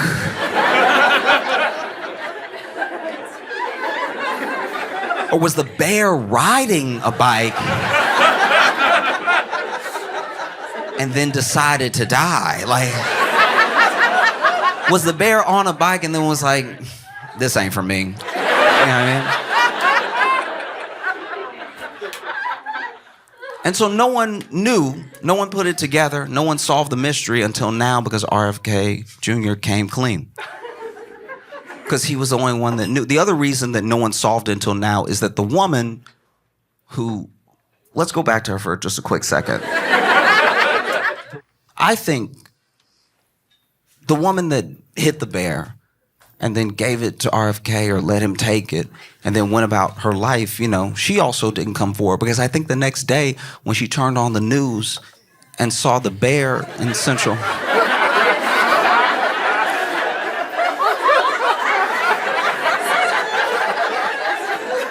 she had to have been like, nah.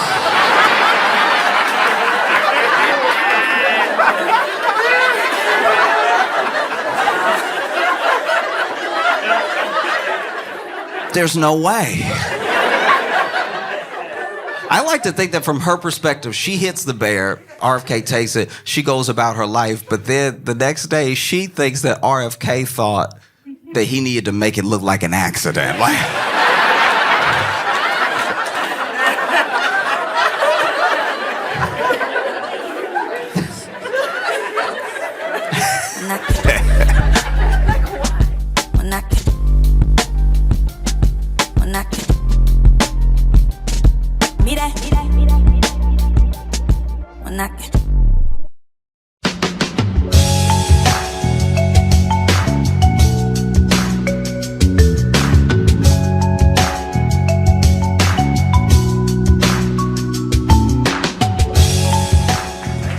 Hey, what's up, everybody? How we doing? Yeah. It's late on a Wednesday and y'all don't give a fuck. Yeah. Unemployed audience. Yeah. Y'all really don't care. Like, it's like gonna be midnight by the time you get home. Don't tell them that now. They're gonna leave. No, they won't leave. They already bought the ticket. Oh, that's fair. They're gonna sit here and enjoy the show. By a real quick, round of applause, who listens to the Josh Johnson Show, the podcast? Who? Wow. Okay. That's like everybody. So that's mostly, and then for Yeah. the rest of you, clap if you've never listened to it before. Okay. There we go. It's Wow. hurtful that one of them is a very close friend of mine. That was Yeah. actually quite hurtful. He was the loudest clap. That's very hurtful. But it's good to know where we stand. Yeah, you know because what I last mean? time we did it last year, and we came out and started talking, and then we asked that question for who listened to the podcast, and most didn't clap. I'm like, okay, cool. I love knowing our room has no idea who the fuck I am, so I wanted to really, they knew him and not me. No, it happens. They know me, but they don't know that I do a podcast, which is what I actually spend most of my time doing. It's like it's like when someone gets to know you real well, but then they're like, "Oh, you like act?" And you're like, "Yeah, that's what I've been doing. How do you think I make money?" And then they're like, "I didn't ask questions." You're like, what the fuck? You don't know me at all, you know? Yeah. By the way, I know this goes without saying, but that's Josh Johnson right there. Make some noise for Josh Johnson. How you doing? This is also my co-host, fellow stand comedian, Logan Nielsen. Give it up for Logan. Hello. Make some noise again for Nico White, too. Thank you so much for coming out, man. Pleasure to be here with y'all. It's on Netflix, and you just released an album not too long ago, right? I just released an album. It's called Marcellus, Marscellus. If you think you like me, go check that out. I think you'll like it. Go check out his shit. Go check out Nico's shit. So, we had you on, not just because you're a hilarious stand-up. You also have a story, and Yes. we love stories. And so I just want to get right into it Let's because go. I would love to hear. Let's get right into it. So All right. when they invited me on, they said to bring a crazy story with me. So I bought two. I'm going to try to keep them quick, but y'all bear with me. I'm long-winded, okay? So we'll start here. First of all, never underestimate your opponent, right? When I was in 7th grade, I got bullied bad. You know what I'm saying? Like, I'm talking about, and my bully was a short dude named Corey Beckett, right? I'll never forget this shit. And he's, like, to describe him, he's the type of short dude that you could tell lost their dad because, this ain't a black thing neither. This is black or white. Them niggas always got these eyes all the time. Like they looking for something far off in the distance, nigga. That kid, you know that kid, that little motherfucker. And he Like was they're like, looking for a dad. they're looking for a dad. Yeah. And Is that him? Oh, no. No, nobody's him. They never find him. His eyes never open. They're cursed like this. So, this is the person that I'm dealing with, right? He's fighting demons that I can't hope to be a help with, right? So, this is 7th grade. This little motherfucker, and I'm not a punk, and this is the biggest thing about this shit, is that I'm from Harlem. I'm from the projects in Harlem. I fought my whole coming up, you know what I'm saying? But I went to school in the Bronx. This little motherfucker hung out with a crew of like 25 people. And I'm an hour and a half away on the train. I'm like, if I fight him, I'm gonna get fucked up before I ever make it home, right? So one day, he punched me, right? And I had like friends, well, my friends are nerds. They ain't with none of this fighting shit. We trying to play Yu-Gi-Oh! So, nigga, he knocked Dark Magician out of my fucking hand, bro. You'll never understand the frustration. Yeah. That little motherfucker hit me, right? And that day, I was like, all right, I can't keep putting up with this shit, right? Because I'm end up hurting this motherfucker. But what could I do? So I cut school, right? I cut school for like 33 days straight because I didn't want to deal with this shit. Now, at the time, turn that off. At the time, I'm trying to open up to you motherfuckers. I don't usually come down this far to Brooklyn. You know what I'm saying? I came down here to see you motherfuckers on the Josh Johnson show. Turn your phone off. I'm fucking with you. So I cut school for 33 days, and I didn't have any cool places to go, right? Yeah, But yeah. at the time, my grandmother was older, and she was sick, so we had an apartment in the Bronx. My mom was at the apartment with my grandmother in Harlem. So what I did was, I had a PlayStation 2 Slim. That shit could fit in a book bag, right? I went and got a copy of my mom's key for the Bronx apartment from the hardware store. So I would just put my PlayStation in my bag, and instead of going to school, I would go to Bronx to our apartment and just chill out, right? She didn't come up there because she was busy taking care of my grandma and figured I didn't have a fucking key. So I did that for 33 days. Well, see, ACS has this thing where if you don't go to school for a certain amount of time, they will call Child Protective Services.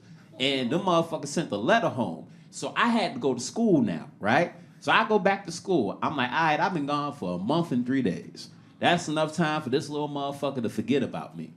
Sure enough, I showed up. He bullied me like we just met. And I'm talking about, bro, like, it was to the point where that motherfucker was talking about he had a weapon and shit, all this, right? So I was like, yo, all right, I'm done, right? I'm done dealing with this shit. So now, the reason I said never underestimate your opponent is because you never know what people are thinking. You never know what people are going through.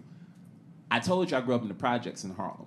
One thing that any of my friends that know me from back then would tell you is that Nico's favorite hero was Wolverine, and he meant that shit. That's a quote. I'm telling you. My boys will tell you that I used to carry a knife, right? So I know you hear about like mass shooters and all that shit. No. I don't got time or the risk to hold a gun.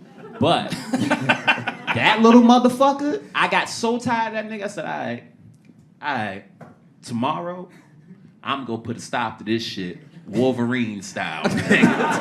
Yo, I shit you not, bro. I watched X-Men 2, X Unlimited, back to back. Just watch Wolverine stab motherfuckers. Because I was like, I'm going to come in, I'm going to, shh. Yeah.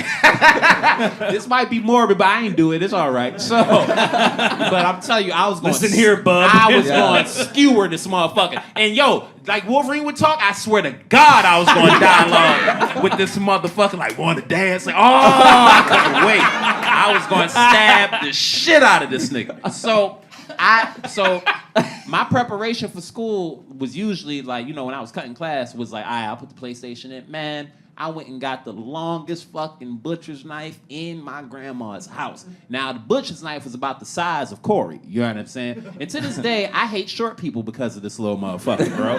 Like, you family, but, like, outside of that, man, if you any shorter than Josh Johnson, don't even fucking talk to me, bro.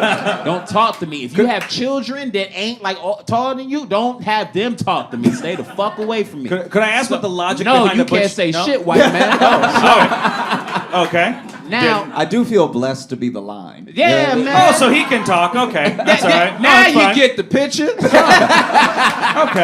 I'm fucking with I'm you, also white man. editor I of the never fucking show, so we'll see if this You gets can't in. edit this out live, nigga. I'm fucking with you, Logan. So, wait, Wolverine's real name Oh, is Logan. suddenly I'm fun to have in the story. Fuck it. Oh. So now, I put the knife in my bag, right? So the knife is so fucking long. I had an Adidas book bag, little drawstring shit, right? So the top of the knife, like the handle, was hanging out the top of the shit. And I was gonna kill this nigga. So I go up to school, right? So I go up to school and like my friends ain't really seen me in a minute. Yeah, so yeah. everybody happy and shit. We talking on the line and I got that knife in my bag, like I'm gonna kill this motherfucker. Poke that nigga. And look, I was gonna do it so cold because I was gonna do it, then I was gonna leave. Like, swear to God, I was gonna walk right up to him. I don't give a fuck people so and I was gonna twist it. Oh, I was gonna twist it. I was gonna twist the shit out that night. Man, I get to school. And, maybe it was meant for me not to do it so I get here in front of you guys tonight. And I say that because as soon as I show up to school, we sitting out front, right? Yeah. And, this is 7th grade, so for that class, they used to have teachers come down if you got to school early enough. And we sitting there, and one of my friends goes, yeah, man, they got metal detectors in there now. I said, what? He said, yeah, man, they got metal detectors in there now. I said, they detect metal? He was like, yeah. I was like, well, I'm gonna holler at y'all, man. I gotta go, right? So because I couldn't bring the knife and kill this nigga, I decided not to go that day, right? But then as I was walking away, I was like, well, shit, I already came here, so I may as well go inside. So I went, stashed the knife somewhere or whatever, and I got in school. So now I'm sitting in school, and you know how your teacher send you to get something? Mm-hmm. So I go to the principal's office to get something, and they ask me what, been keeping me from school so long. I'm making up some lie. And then they said, we had to have metal detectors put into the school because Mr. Bastian, I'll never forget it, motherfucker said, because there's another kid in school named Dante that showed up with a gun to shoot the motherfucker that I was going to stab.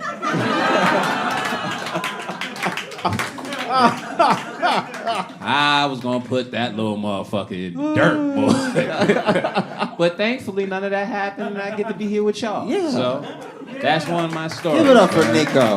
Yeah. Yeah. God damn. Wow. Yeah. You gotta be a real bastard to be stabbed or shot, depending on the person. Yeah.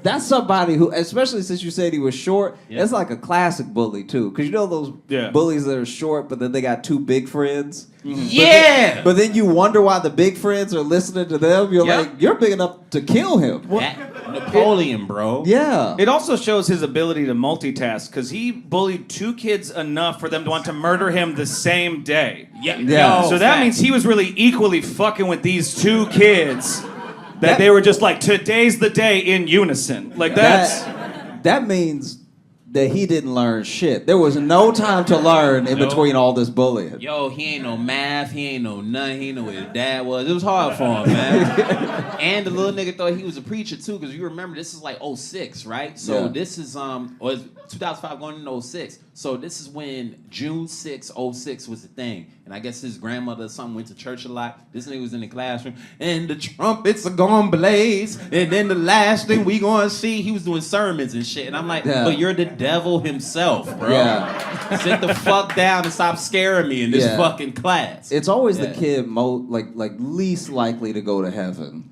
Boom! I wonder if he dead yet. Does he not have Facebook? I wouldn't look up that shit. I'm Josh. You don't know, bro. I like people like that. Yeah. I'm all for growing and like surpassing things. With you, but man, him. Hey, I don't wish bad on nobody. But man, I don't wish no good on that motherfucker. Ah, man. It sounds like you actively pray against him at night. You know what? I wouldn't actively pray against nobody. Because God would tell me, I'm from one of those families. But if anybody ever, I don't know how long it take prayers to get answered. But if them shits got to go to a certain part of the universe, I prayed a long time ago. So we'll see.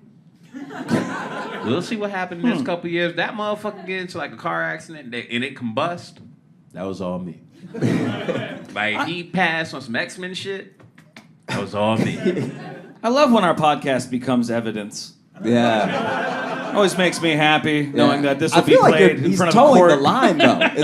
It's really on the line, It's really on fate if we be honest. because you really can't prosecute prayer, That's one of those things where you're like, I very much hoped this would happen, but I was not there, Your Honor. You know what, though? I shouldn't put that energy out there. I really don't hope anything happens to him. I hope wherever he is, he's free, he's safe, and I hope he found his pops, man. And he killed him. I was running away! Bye-bye! There's a hip-hop song called 24 Hours to Live. There's that line. Y'all know 24 Hours to Live. Fuck it. Song by Mace. It's all good.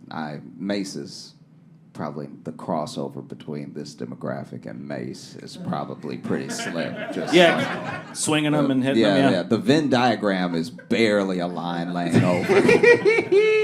You're not wrong. Shit, Yeah. they know Whatever the happened Rugrats to song. Mace?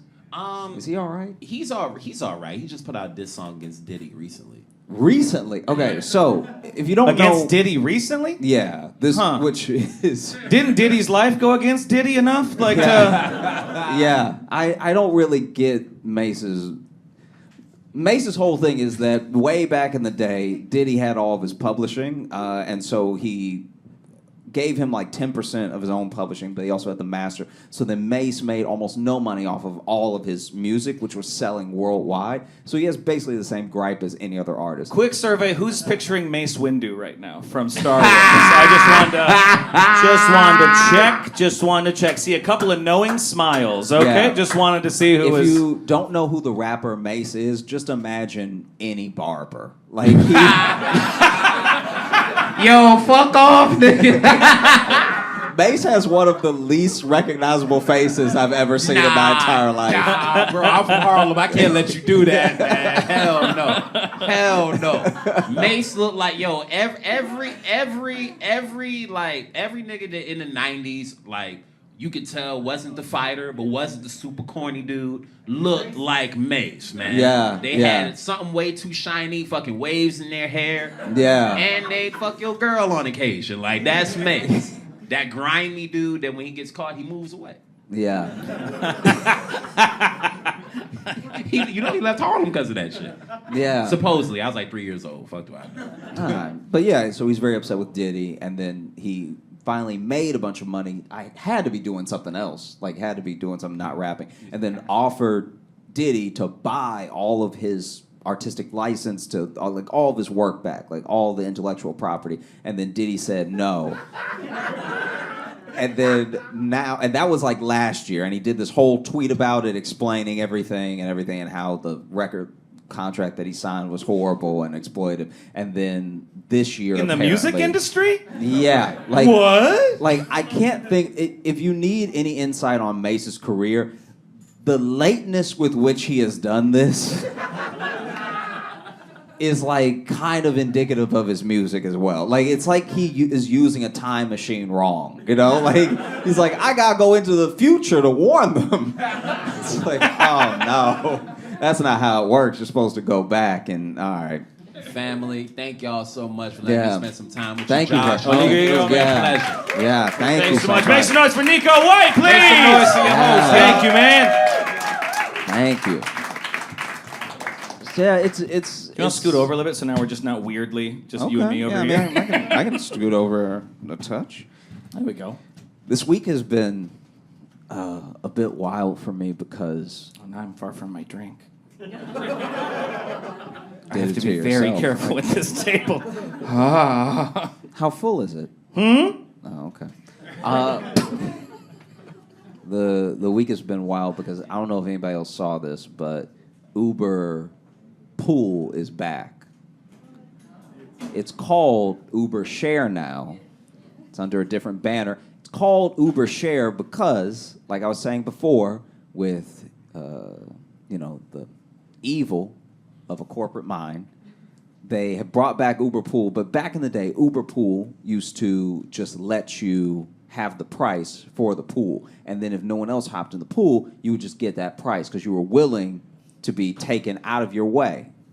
Now, with Uber Share, it seems, I don't know if I have this right, but it seems that you're really just getting an Uber X, and the price only goes down if someone else gets picked up, which is not up to you, right? So you could pay full price and just make it home with a regular ride, Okay. or you could get 20% off because other people got picked up. What a shitty lottery. Yeah. Yeah. It's going to be I hope like, someone gets in this car. Like that's. I really hope I get taken out of my way from home and someone coughs all over me. That would be the dream. And so For $2. for two I hope I saved $2 to catch something. That's what for almost no difference. And so basically I was taking an Uber Share because I was nostalgic of the time before COVID when strangers would ride in cars together and ignore each other. And so I take this Uber Share, and we're doing pretty good. It looks like I'm not going to get the discount, getting almost all the way to the bridge. I was at the stand. I'm getting back to Brooklyn, where I live. And before we get there, the driver turns around, and he's like, hey, are you picking up a friend or something? It just changed the thing on me. Like, is this you? And I was like, no, I didn't add a stop or anything. It's Uber Share. Like, so I just started explaining Uber Share because he didn't know what it was. He was like, what is this? Are you picking up your friend right now? Why is it changing the directions on me, right? And like, his English is good, but I'm trying to make sure I'm being his very English clear. is good, but the concept is stupid. So it's like, That's what I'm saying. That's kind of what I'm saying. It's like the concept is so dumb that I'm like, I need to explain this so clearly because there's no language barrier here, sir. And I'm sure he's even probably just like, I must be missing something. Yeah. It must be. And so there must be a term I don't know. I like fully explain it of just like, it's back like, because he hasn't been driving for Uber that long, so he doesn't remember pool. So then I had to explain pool and then share, and then and this is all while we're driving. He's looking at me too much because he really wants to, instead of just using the mirror to look up at me from the mirror and in front, he's fully turning around. Oh, that's good. At times where we're not at the red yet. Like he'll see it turn red and be like, so what were you saying? And so that's happening. And then we finally stop. We get to this cross section for the pickup, and this always happens. It happened with pool. It happens with share. It's going to continue happening. But the person opens the door on my side. And anytime that happens, it's so little. It's not worth getting upset about. But what's so annoying about people that you share an Uber with is they will just really want to get in from the side of the door that they open. And so then you have to move, but you're like, you didn't look. You also ordered this thing and didn't look to see if they anybody probably else thought there was in. surely no one will be in this, and then Oh, okay. That's what I'm thinking. Yeah, exactly. They maybe also didn't know. So then my man opens the door, and he's standing there with a woman behind him, and he's like, for Miguel? And I was like, yeah. And he's like, oh, so you get... Your name's Miguel too? And I'm like, yeah. And then he's kind of just, he feels like he's opened the door for me. He's waiting for me to get out, but I'm just sitting there. And then he's like, for Miguel. And I was like, yeah, but it's a Uber share. He's like, I order Uber X. And I was like, yeah, but you ordered Uber X share. See, it's confusing because they kept the X in there. And then the driver joins in where he's like, yes, they kept the X in there. So it's actually... So now both of us are explaining this to him and his date who are standing outside of the car. And finally, he's like taking it all in. And he turns to her and he's like, I thought it was an Uber X. Like, because it's so clear that they're on a date. Just like their body language. And then he looks at me, he's like, would you mind sitting in the front? And I'm like, the front? And then he gives me this look that like is such a, it's so purely like a guy thing of like, help me out, bro. Like he just says it, he literally just says it with his like pupils. It's not even an eyebrow thing. It's not an intimidation. He's not being rude. He's literally just like it's like... It looks like he's looking at someone pointing a gun at him because it's like he just sucked in a little bit of air and he was like, and I was like, yeah, sure. So I get out and as I'm opening the front door, he even pats me on the back and he whispers, he's like, thank you. And so then they get in the back and I'm sitting in the front and I'm on my phone anyway, so I really don't care. I'm not like stressing it at all or anything. But as soon as they start talking, the nosy bitch in me comes out. And so I immediately hit pause on the music that I'm listening to. Oh, because for sure. it's like, it's so clearly a first date. And I can't tell if they're still on the date. Like when they get in the car, I can't tell if they're heading somewhere, like he's picking her up. Oh, if that's the start. That's a rough start. Yeah, that's I can't a rough tell. start. I couldn't tell at the time if he was picking her up or if they're leaving a restaurant because it was in a part of the city where there's just lots of apartments over restaurants. Yeah. Right? Because if it's the start, she's already thinking now, like, well, I'm at least paying half. Yeah. Yeah. And then it which really This is cracked me up Dutch as at well. best. It also cracked me up so much because my man it says it again at some point in the conversation. I have where money! It's like, what? No, he's literally just floundering at one point, and he's like, I thought it was an Uber X. Like he keeps inserting. He will not let it go to everyone in the car that he thought it was the regular Uber. Like he can't handle it. And so then so then they start talking. This is so painful. Okay. So he is coming out the gate with like, it's not a shitty bravado. I want to make that clear. It's not like this person does not seem like a jerk to me, right? But as he's talking, he's like, yeah, so what do you like to do? Like he's so clearly nervous, which is very sweet as Ride well. alone in cars. Ride alone in cars. I'm sorry that I messed that up for you. It's my favorite thing to do. And then she goes, I love theater, right? And he's like, oh man, I love theater too. Like theater is amazing, except for musicals. Musicals are annoying as hell. Like musicals, just like I don't know. There's just something about them I can't stand it. And then she goes, I was actually a musical theater major. I'm in the Music Man right now. And so I'm like, I don't know what to do with my body so much, so I'm just looking out the window now. Like my head is on the glass, and I'm breathing through my mask so hard that I'm still fogging up the window a little bit. I'm just like, ooh, that's not a great start, you know? Because the car is not taking off yet. Like this is just he's. I'm sorry, what? The car's not taking off yet? No, because he's sitting down. And now the driver's trying to figure out who's getting dropped off first. So he's just looking at his Waze app. You guys haven't fucking moved yet? We haven't moved yet. And he found a way to fuck it up in that time? And don't get me wrong, this is all of like 30 seconds. So that thing, like, they sit down and that he's also like, makes so it worse. he's He's like, oh, I can't believe it. This is an Uber X. I fucking hate musicals. Yeah. Like, that's a happened. lot to cram in to a short amount of time. It happened so fast. And then we take off, and none of the conversation is, like, ideal. Like none of it. Not after that. None of it is going well. And so, because then he even tries to save it where he's like, oh, so, like, what were you in, you know? And then she starts listing these musicals that she did wherever she's from. Right. And finally, she hits one of them, and he's like, oh, I love Come From Away.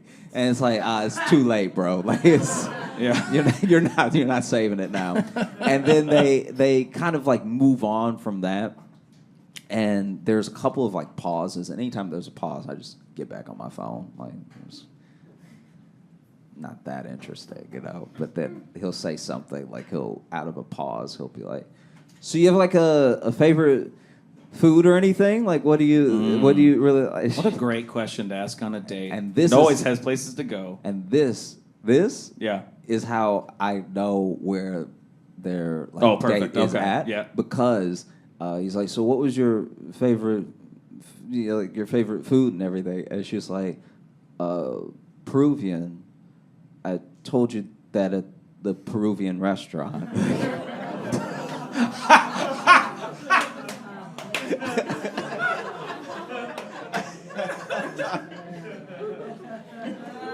And at this point, I can't even breathe. Like I'm like so stressed out for this man and this woman in the back that I'm like genuinely in my head. I'm like, I should be back there. Like that would have broken up the tension. If I was even sitting in between them, that would be better than what's happening right now. Like he's just been left to his own devices, and it is fucking his world up. Okay.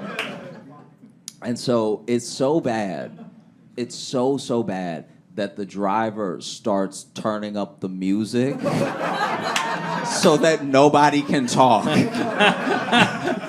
'cause the entire time I'm forgetting that the driver must also be getting so uncomfortable right now that he's like, I would rather blare Dua Lipa to the point where all of our ears bleed than to let this man hang himself anymore.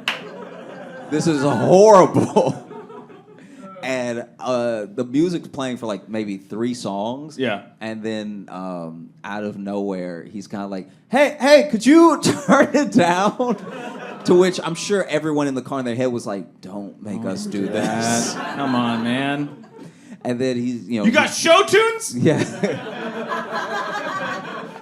I love musicals. I love musicals now. I just want to save it, the date and everything. And then he Peruvian musicals. I love them. Put it, if you have that, please. and then I thought this was an Uber X. and then he turns the music down a little bit, and the guy once again is like, yeah, I thought it was an Uber X. Like he says it. Oh, he does it again? Yeah, he says it again. He sang it throughout the whole drive, like too many times. And then we're in Brooklyn now, and we're heading off to drop, them off first. And this next part is technical, okay? Because I can understand the dance that was happening. When you order an Uber X, you can add or change a stop, right? So I understand what he must have been thinking, right? And if I have it right in my head, what he's thinking was the perfect way to play it. But we get to the stop. It's not my stop. They're stopping at her apartment. And so car stops, and she's like, I had a great time. And she goes to open the door, and he's like, oh, I was wondering if I could.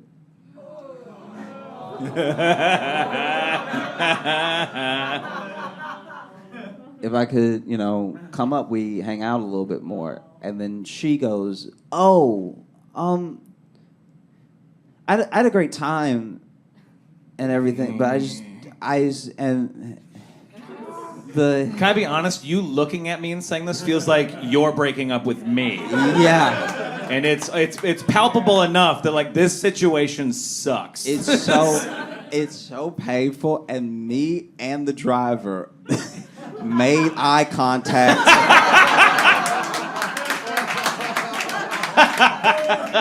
Out of the side of our eyes, because we were like, oh. And then he was like, hey, yeah, I'm not, like, I don't want to be weird or anything. It's just I love you. Oh, shit. It's just when I put the address in, and then she was like, yeah, sorry, maybe I gave the wrong impression or something, but I'm gonna go up and maybe we can talk again or something. And so she closes the door, and it's just the 3 of us sitting there.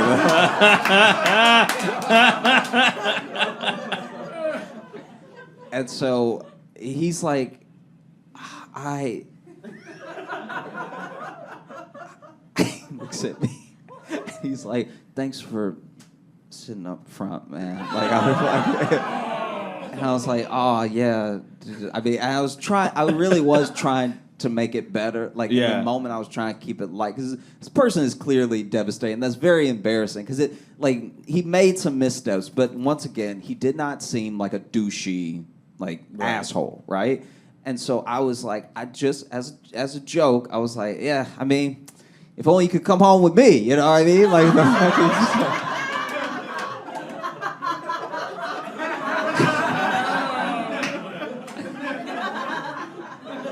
And then that is not what you said. Yeah. And then he opened the door, and to himself goes, I thought it was an Uber X. Well, that's better than can I? But yeah, it was rough. And then I didn't know what to do, so I just stayed in the front with the driver for the rest of the time. And we were both just airing it out. Like, we were both just you guys just talk about it Yeah, then? we talked about it. Absolutely, How could we not talk about it? I know, yeah. He was like, I couldn't believe, and I was like, when he sat down. Because the reason that I bring up the dance is that he is like trying to, I guess, I'm assuming, like, pay for things, show his interest and everything on the date, right? And so he's getting the Uber back to her apartment. And she also knows he's getting the Uber to her apartment. She's not like wondering where they're going. You know what I mean? Like That's a whole different problem on a date. No, but you know what I mean? Like it's like if Take me to question mark. if the date is over and your date's ordering the Uber Yeah. and they put your address, you know that they're getting the Uber for your place. You know what I mean? Right, but right. when it's an Uber X, you can add a stop, which means if she didn't want him to come up, he can now just add a stop to his apartment and head home. But because it's Uber share, you can't do that. So we drove off from him just sort of standing on the sidewalk. And I was In like, front of her that's- place? Or Yeah. Ordering another Uber. That's not good if she looks out the window. Yeah, no, it looks horrible, but it's She like looks out, oh God, he didn't go. I mean, he basically doesn't exist in the car now because he's supposed to get out Right. at the stop he orders. Yeah. And so you can't add a stop, and so what a shame. Yeah. No, it is. It's just sad because if it was an X, he could be like, "Oh, okay, I read it wrong. Let me add a stop," and then he goes Right, home. right, yeah. But now he has to get out. He can't come to my place, Right. and he's not. Even though you invited him. Yeah, even though I invited him, but he's not. He could have. But he's not supposed to be in the Right, the right. car anymore, so he has to get out. And so yeah, but then the driver and I were just like, oh. Then the driver was also like, the driver was also like, when you're on a date, just say nothing. And I was like, wow, that is in a weird way better advice. I mean, Like I understand what he was trying to say, where he was Right. like, man, in this whole situation, I would have just said nothing in the car. or at least not have such hard opinions. Like that's the thing too. Yeah. It's just like, oh, musicals. I fucking hate those. Oh, what? Like don't Yeah, come yeah. out the gate. You got to be kind of in the gray area until you know. But it's especially too like, I'm not saying he's trash or anything, but he's clearly has wild misguided confidence to just assume he is going to her house when clearly learned nothing about her on the date. Well, that's also what I was thinking, where I was like, how did I'm so interested. He I maybe wish, did say nothing on the date. yeah, I wish I could go back in time and be in another, like not doing the show I was doing, and then just be a fly on that wall. yeah. Because I guess this is my thing. The date seemed, at some point at least, to be going well enough that I actually think he was about to come up with her if he didn't say the musical theater thing. If it was an because Uber think about it. If you're on a date with someone and you've given them your address, they're on the way together. He didn't order her an Uber and then get a lift for himself. They're both in the Uber going to her Which address. is frankly 20 times funnier. That on the ride to her apartment That's what I'm saying. is where he fucked it up. That's what I'm saying. That's so much funnier. That has to be what happened. If she's just like, I like him a lot, and you know what? I Yeah. never do this. I'm but not- I'm gonna invite him up, and like, there's another guy here, huh? There's another guy here, and I hate what you do. Because does that make sense? What I'm saying? They were definitely about. He messed it up at like the 90%. He was so close. Oh yeah, no, yeah. What a shame. So then, a different time now. We're talking about pre-pandemic, when I took one of my favorite Uber pools. So people, especially in LA, would give me trouble all the time. They would always like make fun of me for taking Uber pools all the time because I would leave early.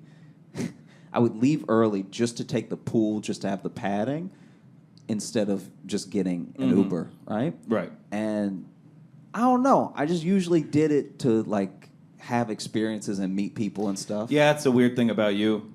Well, I'm just saying. It was like No one else here relates to that. All right. I take him because I like making friends. Like that's Yeah. no, it's. Yeah. Now it's like if the $2 off is not guaranteed, never fucking doing that. I'm never. Sure. I get. This is my thing though. So there was this one time, and it just felt it felt very special. Like I think the word might be serendipity. There was a time where I was taking an Uber pool after a show to get home, And I get in the car, and we immediately get the name and where they are, right? And so the guy drives there. It's actually pretty close, like 5 minutes away. And he drives there, and he's circling the block, and then he finally just stops. He starts calling them. Every time he calls them, they pick up, and you can hear a bunch of noise, but you can't actually hear them. And so he calls like 3 times, and then he circles the block one more time. But now it's getting to the point where he's tried to pick them up longer than I've been in the car, you know? Because this is also, because back in the days of like pool, they hadn't solidified how long drivers were supposed to wait yet. I like that you keep saying it like it's been 30 years. Like, Yeah, back when we could pool. yeah, I'm just saying for context, they've changed the app a lot in the time between. So Yeah, no one knows they're taking them now. Yeah. Even the driver. No, it's chaos. And so it got to the point where I was like, you know you can move on if you don't. Like, if they're just not going to come, like, we should probably go. He's like, you're not my fucking boss. Yeah. I mean, I work for you. I'm not even telling him in a way of, like, can we hurry it up? Because he's the one getting frustrated. I'm just like, hey, you've done everything that you could. You know, you called 3 times. Right. You've driven around the block several times. Mm-hmm. I have been in the car for like 7 minutes, just us, Right. and you've been trying to pick them up for like 8. So this is Yeah. this is wild, you know? Yeah. And also the drivers will get penalized for like canceling rides and stuff. So he didn't want to cancel on them, and there's no like distinction in the app for how long you should wait. Right. And so finally he drives off, just cancels on them, keeps going. We get about maybe 2 minutes away, and we get pinged again for another pickup, and it's the same guy. It's the very same guy, and he's in a slightly different location. So he's like a couple blocks like west of where he was supposed to be. And He got scared. He thought a car was chasing him. yeah. Oh, no! Why won't they leave me alone? And so this time we picked them up easily. They're like right on the corner, and it's a couple, this guy and this woman, and they get in the car and they're next to me, and it is amazing. They're very drunk. They're the best way to put it is that they're deeply drunk. Like I don't even know how I you fucking get it. hate musicals. Yeah. Do you like food? I like what we just had. They are so drunk, and they are going at it in a way that is so funny, where they are arguing. Okay, but it's like going at it could mean 2 different things. yeah. But it's like at first I thought they were arguing for real, and it's not. They're like playfully roasting each other. Okay. But they're very drunk, and they're taking it way too far. Like it's so this dude, and I can tell from them walking to the car that this dude has a little bit of a limp, right? And Okay. she lays into it hard. Like she's drunkenly like, you should probably have like a cane or something. Like, let's just, Jesus. it's like relentless, okay? And it's actually, a lot of it is actually pretty funny. Where she was like, if I pull on your right leg hard enough, will it be the same size as your left? Like it was just like it was like nonstop, right? And then it's to the point where I think he's gonna get upset, you know, and he's not. He's just like laughing, and he's like, oh, you know, my leg been like this from childhood. And I'm like, he's actually making it worse when he describes it, but then she doesn't really connect with it in that drunk way, so she just keeps going. So she's like, well, did you like step on your first step when you were little and then just walked away? Like, did you not couldn't even it out? And then he finally goes, he's like, how about we leave my legs alone for a second, talk about your fucked up ass teeth. And he lays into her teeth hard. She's like, and it's funny because they're both laughing. It's like at no point, it's so tense. Like the driver and I are trying not to laugh because we're like, any minute now, one of them is gonna go too far, right? But then even when will they get pissed off if we laugh at it? Like, are we not a part of the joke? Yeah, like are they talking like we're not here, or is this for us? Yeah. I can't tell. Yeah. And then she's like, oh, okay, what's wrong with my teeth? And he's like, honestly, I don't see how the fuck you chew. All right?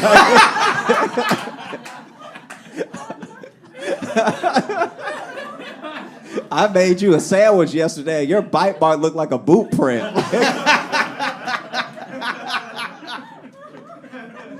And they just kept laughing, and it was so funny. And the driver, the driver lowered his window to quietly laugh out the window as we were driving. And I was like, man, pool is the best. And then the pandemic happened.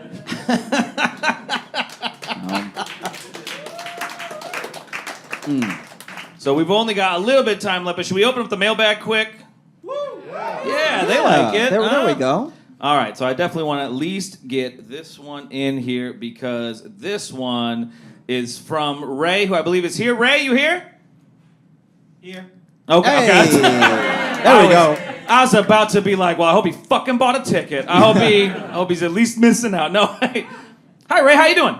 I'm well, thank you. Awesome. No, Well, thanks no, for sending thanks for in. coming. Thanks for sending an email. So I'll read out what you sent here, and then maybe we'll have some follow-up questions if we need to. Okay. So this is it says, "Cheers, J-Lo." Okay. That's us. We go by J-Lo. sometimes. I mean we don't in the world. Yeah, but we're much less famous, J-Lo. You. Now you said J-Lo there. I was hesitant to say J-Lo. Because we. You thought we said it 3 times, we'd summon her? Sometimes I wonder if J-Lo listens, and so I just want her to like us, and I don't know. What did Ray say? Wouldn't that be great if she was listening? Wouldn't that be great if she was listening? Like, why are they using my? And then we just get a cease and desist. The most confusing cease and desist of yeah. all time. Hey, will you 2 men stop using my name, please? Together. Together as a unit. Cheers, J-Lo. So what is a survival tactic that metropolitan cities like Chicago and New York City taught you guys that you take with you everywhere? Now, they also have their own example here. So, mine is not responding to anyone too eager for my attention, and that is a very good one. That is a very good one. Jesus of Nazareth could be trying to sell me his mixtape, detailing how to get into heaven, and I'd probably raise the volume on my headphones before I react. I've gotten caught in too many conversation scams while living here, especially because I have an English accent, so they think I'm a tourist. Then the next part's just a compliment. Do you want me to read that? Just kind of for us. I guess so, to get the full All right. experience. Because Ray even wrote, this next part doesn't have to be read, but I don't really care. I just wanted to show appreciation for you guys. And I'm like, well, I'm a big enough narcissist to make them listen to it.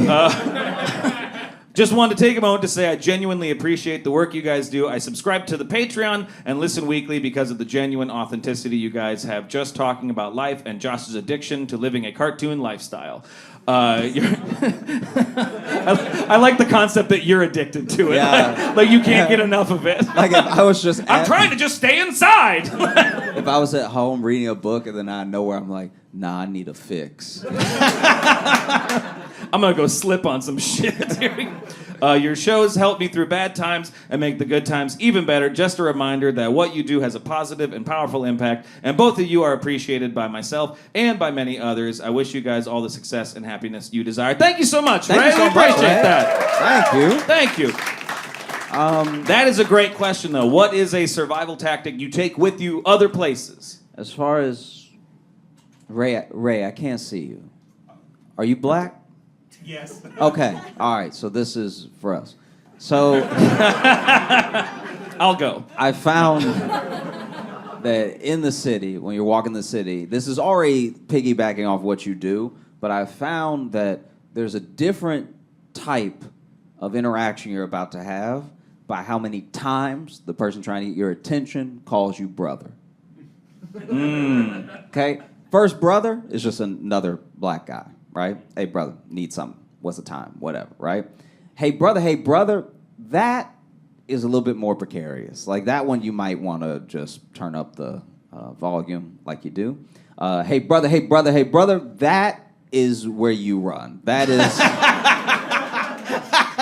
like a brother is almost always drugs. That is something to be avoided. And then the other one I think I found is that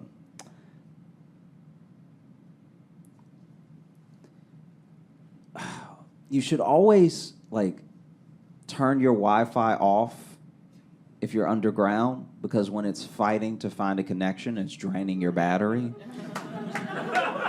And sometimes you'll take the train for 20 minutes and then walk up the stairs and be like, why do I have 20% less battery than when I left? And it's because of that. Oh. Yeah. It's like a real struggle. I like a good practical one, you know? It's just a good, like, this Yeah. is, you know. I felt like one to confirm what you're Yeah. already doing is good, and then one that's just like someone didn't tell me One for way joke, too one long. real thing, yeah. One Yeah. for them, one for you. Yeah. Yeah. Yeah. What about you? One for me that I actually just utilized recently. It goes with people talking to you too. That if someone comes up and is clearly like trying to fuck with you, like they ask you a question to like trap you into like an answer one way or the other because they're gonna roast you or something like that, is if you give the most confusing answer possible, they don't know what to do next. This happened to me recently. I was in New York with my friend who doesn't listen to the show, and or in New York, I just said. In Central Park, that one. I'm in New York now. God damn it. I live Midwest. And but we're sitting there and this group of young men walk by, and one of them just looks at me, and it's very clearly like he's setting me up to like dunk on me in front of his friends. Because he just goes like, hey, you guys like pussy? And it's how he said it, and it very much had like everyone's like, what's he gonna say? And I just said, little bit. Which was great because then he went, and then all of his friends laughed at him because I didn't take the bait. And I've used that a lot. I use that in Chicago a lot too. People try to fuck with you, and then you just give them an answer and they go, I don't even, whatever. And then they just walk away. Then they're disappointed. Yeah. I think the last one I'll impart to you is this is very specific of cities. This one is actually like just a Chicago, New York, probably Seattle and Portland have train system. Anywhere with a train system, if a train car is empty, leave it empty. Because there's a reason that in a city with millions of people, no one wants that car. Especially here. So sometimes it's poop. Sometimes it is poop. Sometimes it's poop. But every once in a while, it's a person. Every once in a while, it's a person so And they are crazy. pooping. Yeah. So crazy that everyone was like, I don't know if I need this in my life. And they decided to get off, and there wasn't time to warn you, so then you get on, and then the doors close, and for at least one stop, you're a hostage. I'll do one more email and then we can get out of here because we're almost out of time. Let's real quick and just thank everybody for coming out tonight. Thank you guys all so much for hanging out with us. This has been great. Late on a Wednesday. So this one is from Anissa. I don't think they're here. This was just sent separately. You here? Yeah, I thought so. This is just this one caught my eye, and I thought this would be a good one to just read with the group here. So the title of this one just says, "I was reminded of my dead gerbil." I So, don't great really title. know what we did. I think but it's yeah. a great start. If it's just our show, that would be a bummer. Yeah. That would be a real That's bummer. what I was saying. I was like, Yeah. oh man, does this just... Listening to your show reminds me of the dying screams of a rodent. Anyway, now that I've bummed him out. Hey guys, I'm currently getting up to date on the podcast. I'm on episode 50, but with the way I've been listening, I'll likely be caught up quickly. Anyway, in that episode, Logan talked about his dead hamster found behind a fake fireplace after escaping, and Josh displayed ... a ton of displeasure. It reminds me of my two gerbils. To remind anybody who maybe either hasn't listened to that episode in a while or you haven't listened to it, we had a hamster and it escaped, and we had a fake fireplace where it was just a light bulb in fake plastic wood or whatever, and then we found the hamster when we smelled it, and just to word it quickly, but reminded me of my two gerbils. One of them was named Gino. Unfortunately, also great name for a gerbil. Yeah. Gino is a great gerbil name. Yeah, any alliteration you can get with an animal is probably Gino gonna the be- gerbil? Yeah. Come on. Yeah. Unfortunately, they both escaped one day, as small animals like that are to do, and for days we could not find Gino specifically. Well, my mother had a pallet bed at the time, and one pallet would lift slightly until you laid on it. Well, yep. Figured I'd pause, just let everyone catch up for a second. You may know where this goes, is what the email says.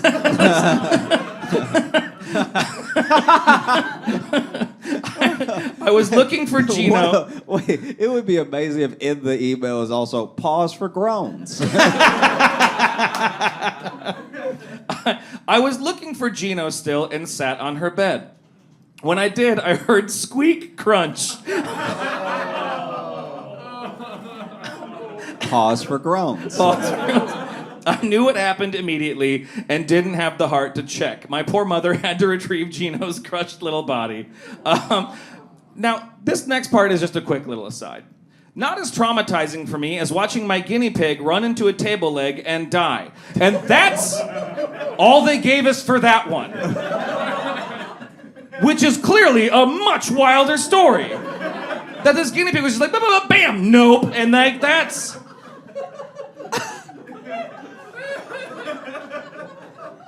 The guinea pig concussed itself to death. The guinea pig did a full Fast and Furious on itself. Sorry to tell you such awful, awful things, but I love this sentence. Sorry to tell you such awful, awful things, but if I have to suffer, so must everyone else. I love the show. You both are great. I love that the origin story of that villain is that their guinea pig ran into a table leg and died. And then they were like, everyone in the world will feel this. I must destroy all tables. Oh, man. I cannot thank all of you enough for being here. This has been absolutely Thank incredible. you guys so much. Thank you all for coming out. Thank you all for listening. Make some noise for Nico White again. I know he's not here, but go and make some noise for our guest. Yeah. Thank you so much for Union Hall for having us and everybody that set everyone this in up. the back, make a bunch of noise Thank for everyone you who so works much. at Union Hall. We were lucky to do it last year. We're lucky to do it this year. We're going to be around hanging out a little bit. So Yeah. We'll see you out there. Thank you all so much. Thank again. you guys Have a so much for wonderful coming night. out. Appreciate you.